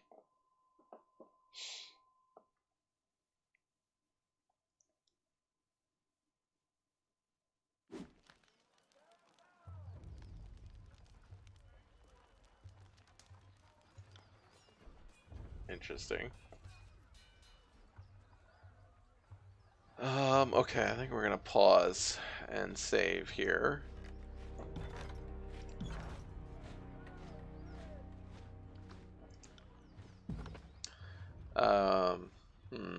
Yeah, this is interesting. I'm not, like, right now, so far, it's just very, it still feels like pretty much like a traditional, it doesn't really feel that different, other than, like, all of these people are very evil. But I'm not sure what it's, how is this working? How are we gonna deal with this? So, I'm curious though. This is still very funny to me. This whole thing. Oh yeah, so we did get to 1 here, barely, I think.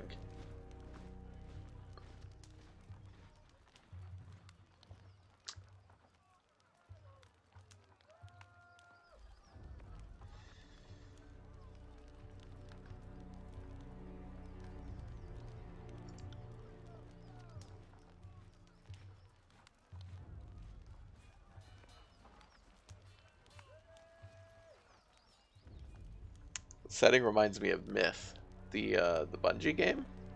I've not played it. Dywet said, I always suspect this is a regular RPG with a filter. Everyone is bad, slept on it. Well, we hope that it does, you know, a bit more than that. We'll see how it goes.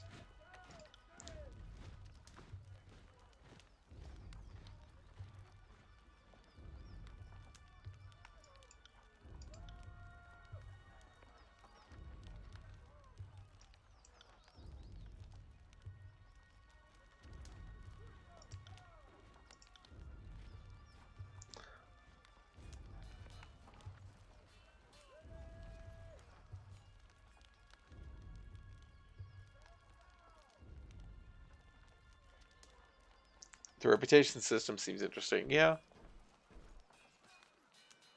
Oh, interesting. That's quite notable. So this is an ability that only an offensive ability that only affects disfavored. Hmm.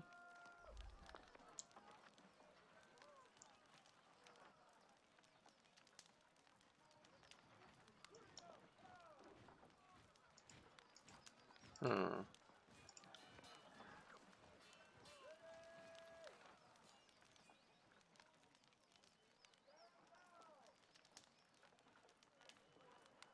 I think now you're just about out of the tutorial, so we'll see what occurs.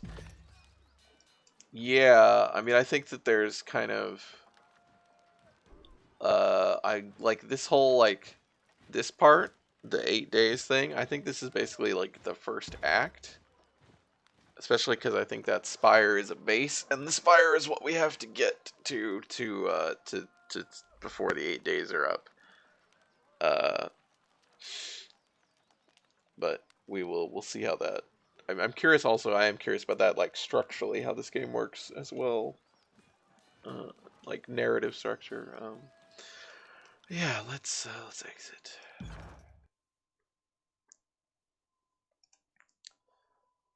Let's go to the schedule. All right. If you haven't seen the updated schedule, this is the updated schedule.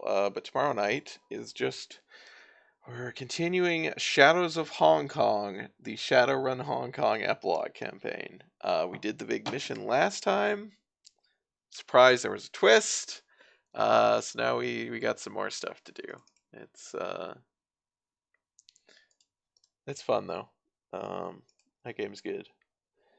Yeah, you can follow for notifications when I go live. You could sub for emotes of my cats. I appreciate everybody who hangs out and chats. It's a lot of fun for me. I hope it is fun for you, and I hope you join me again in the future. Goodbye.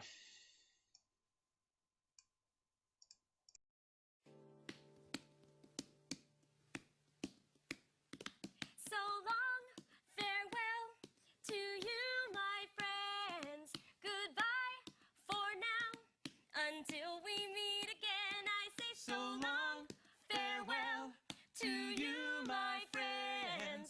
Goodbye for now, until we meet again. It's been great to play and sing together in the box, and now it's time to say goodbye.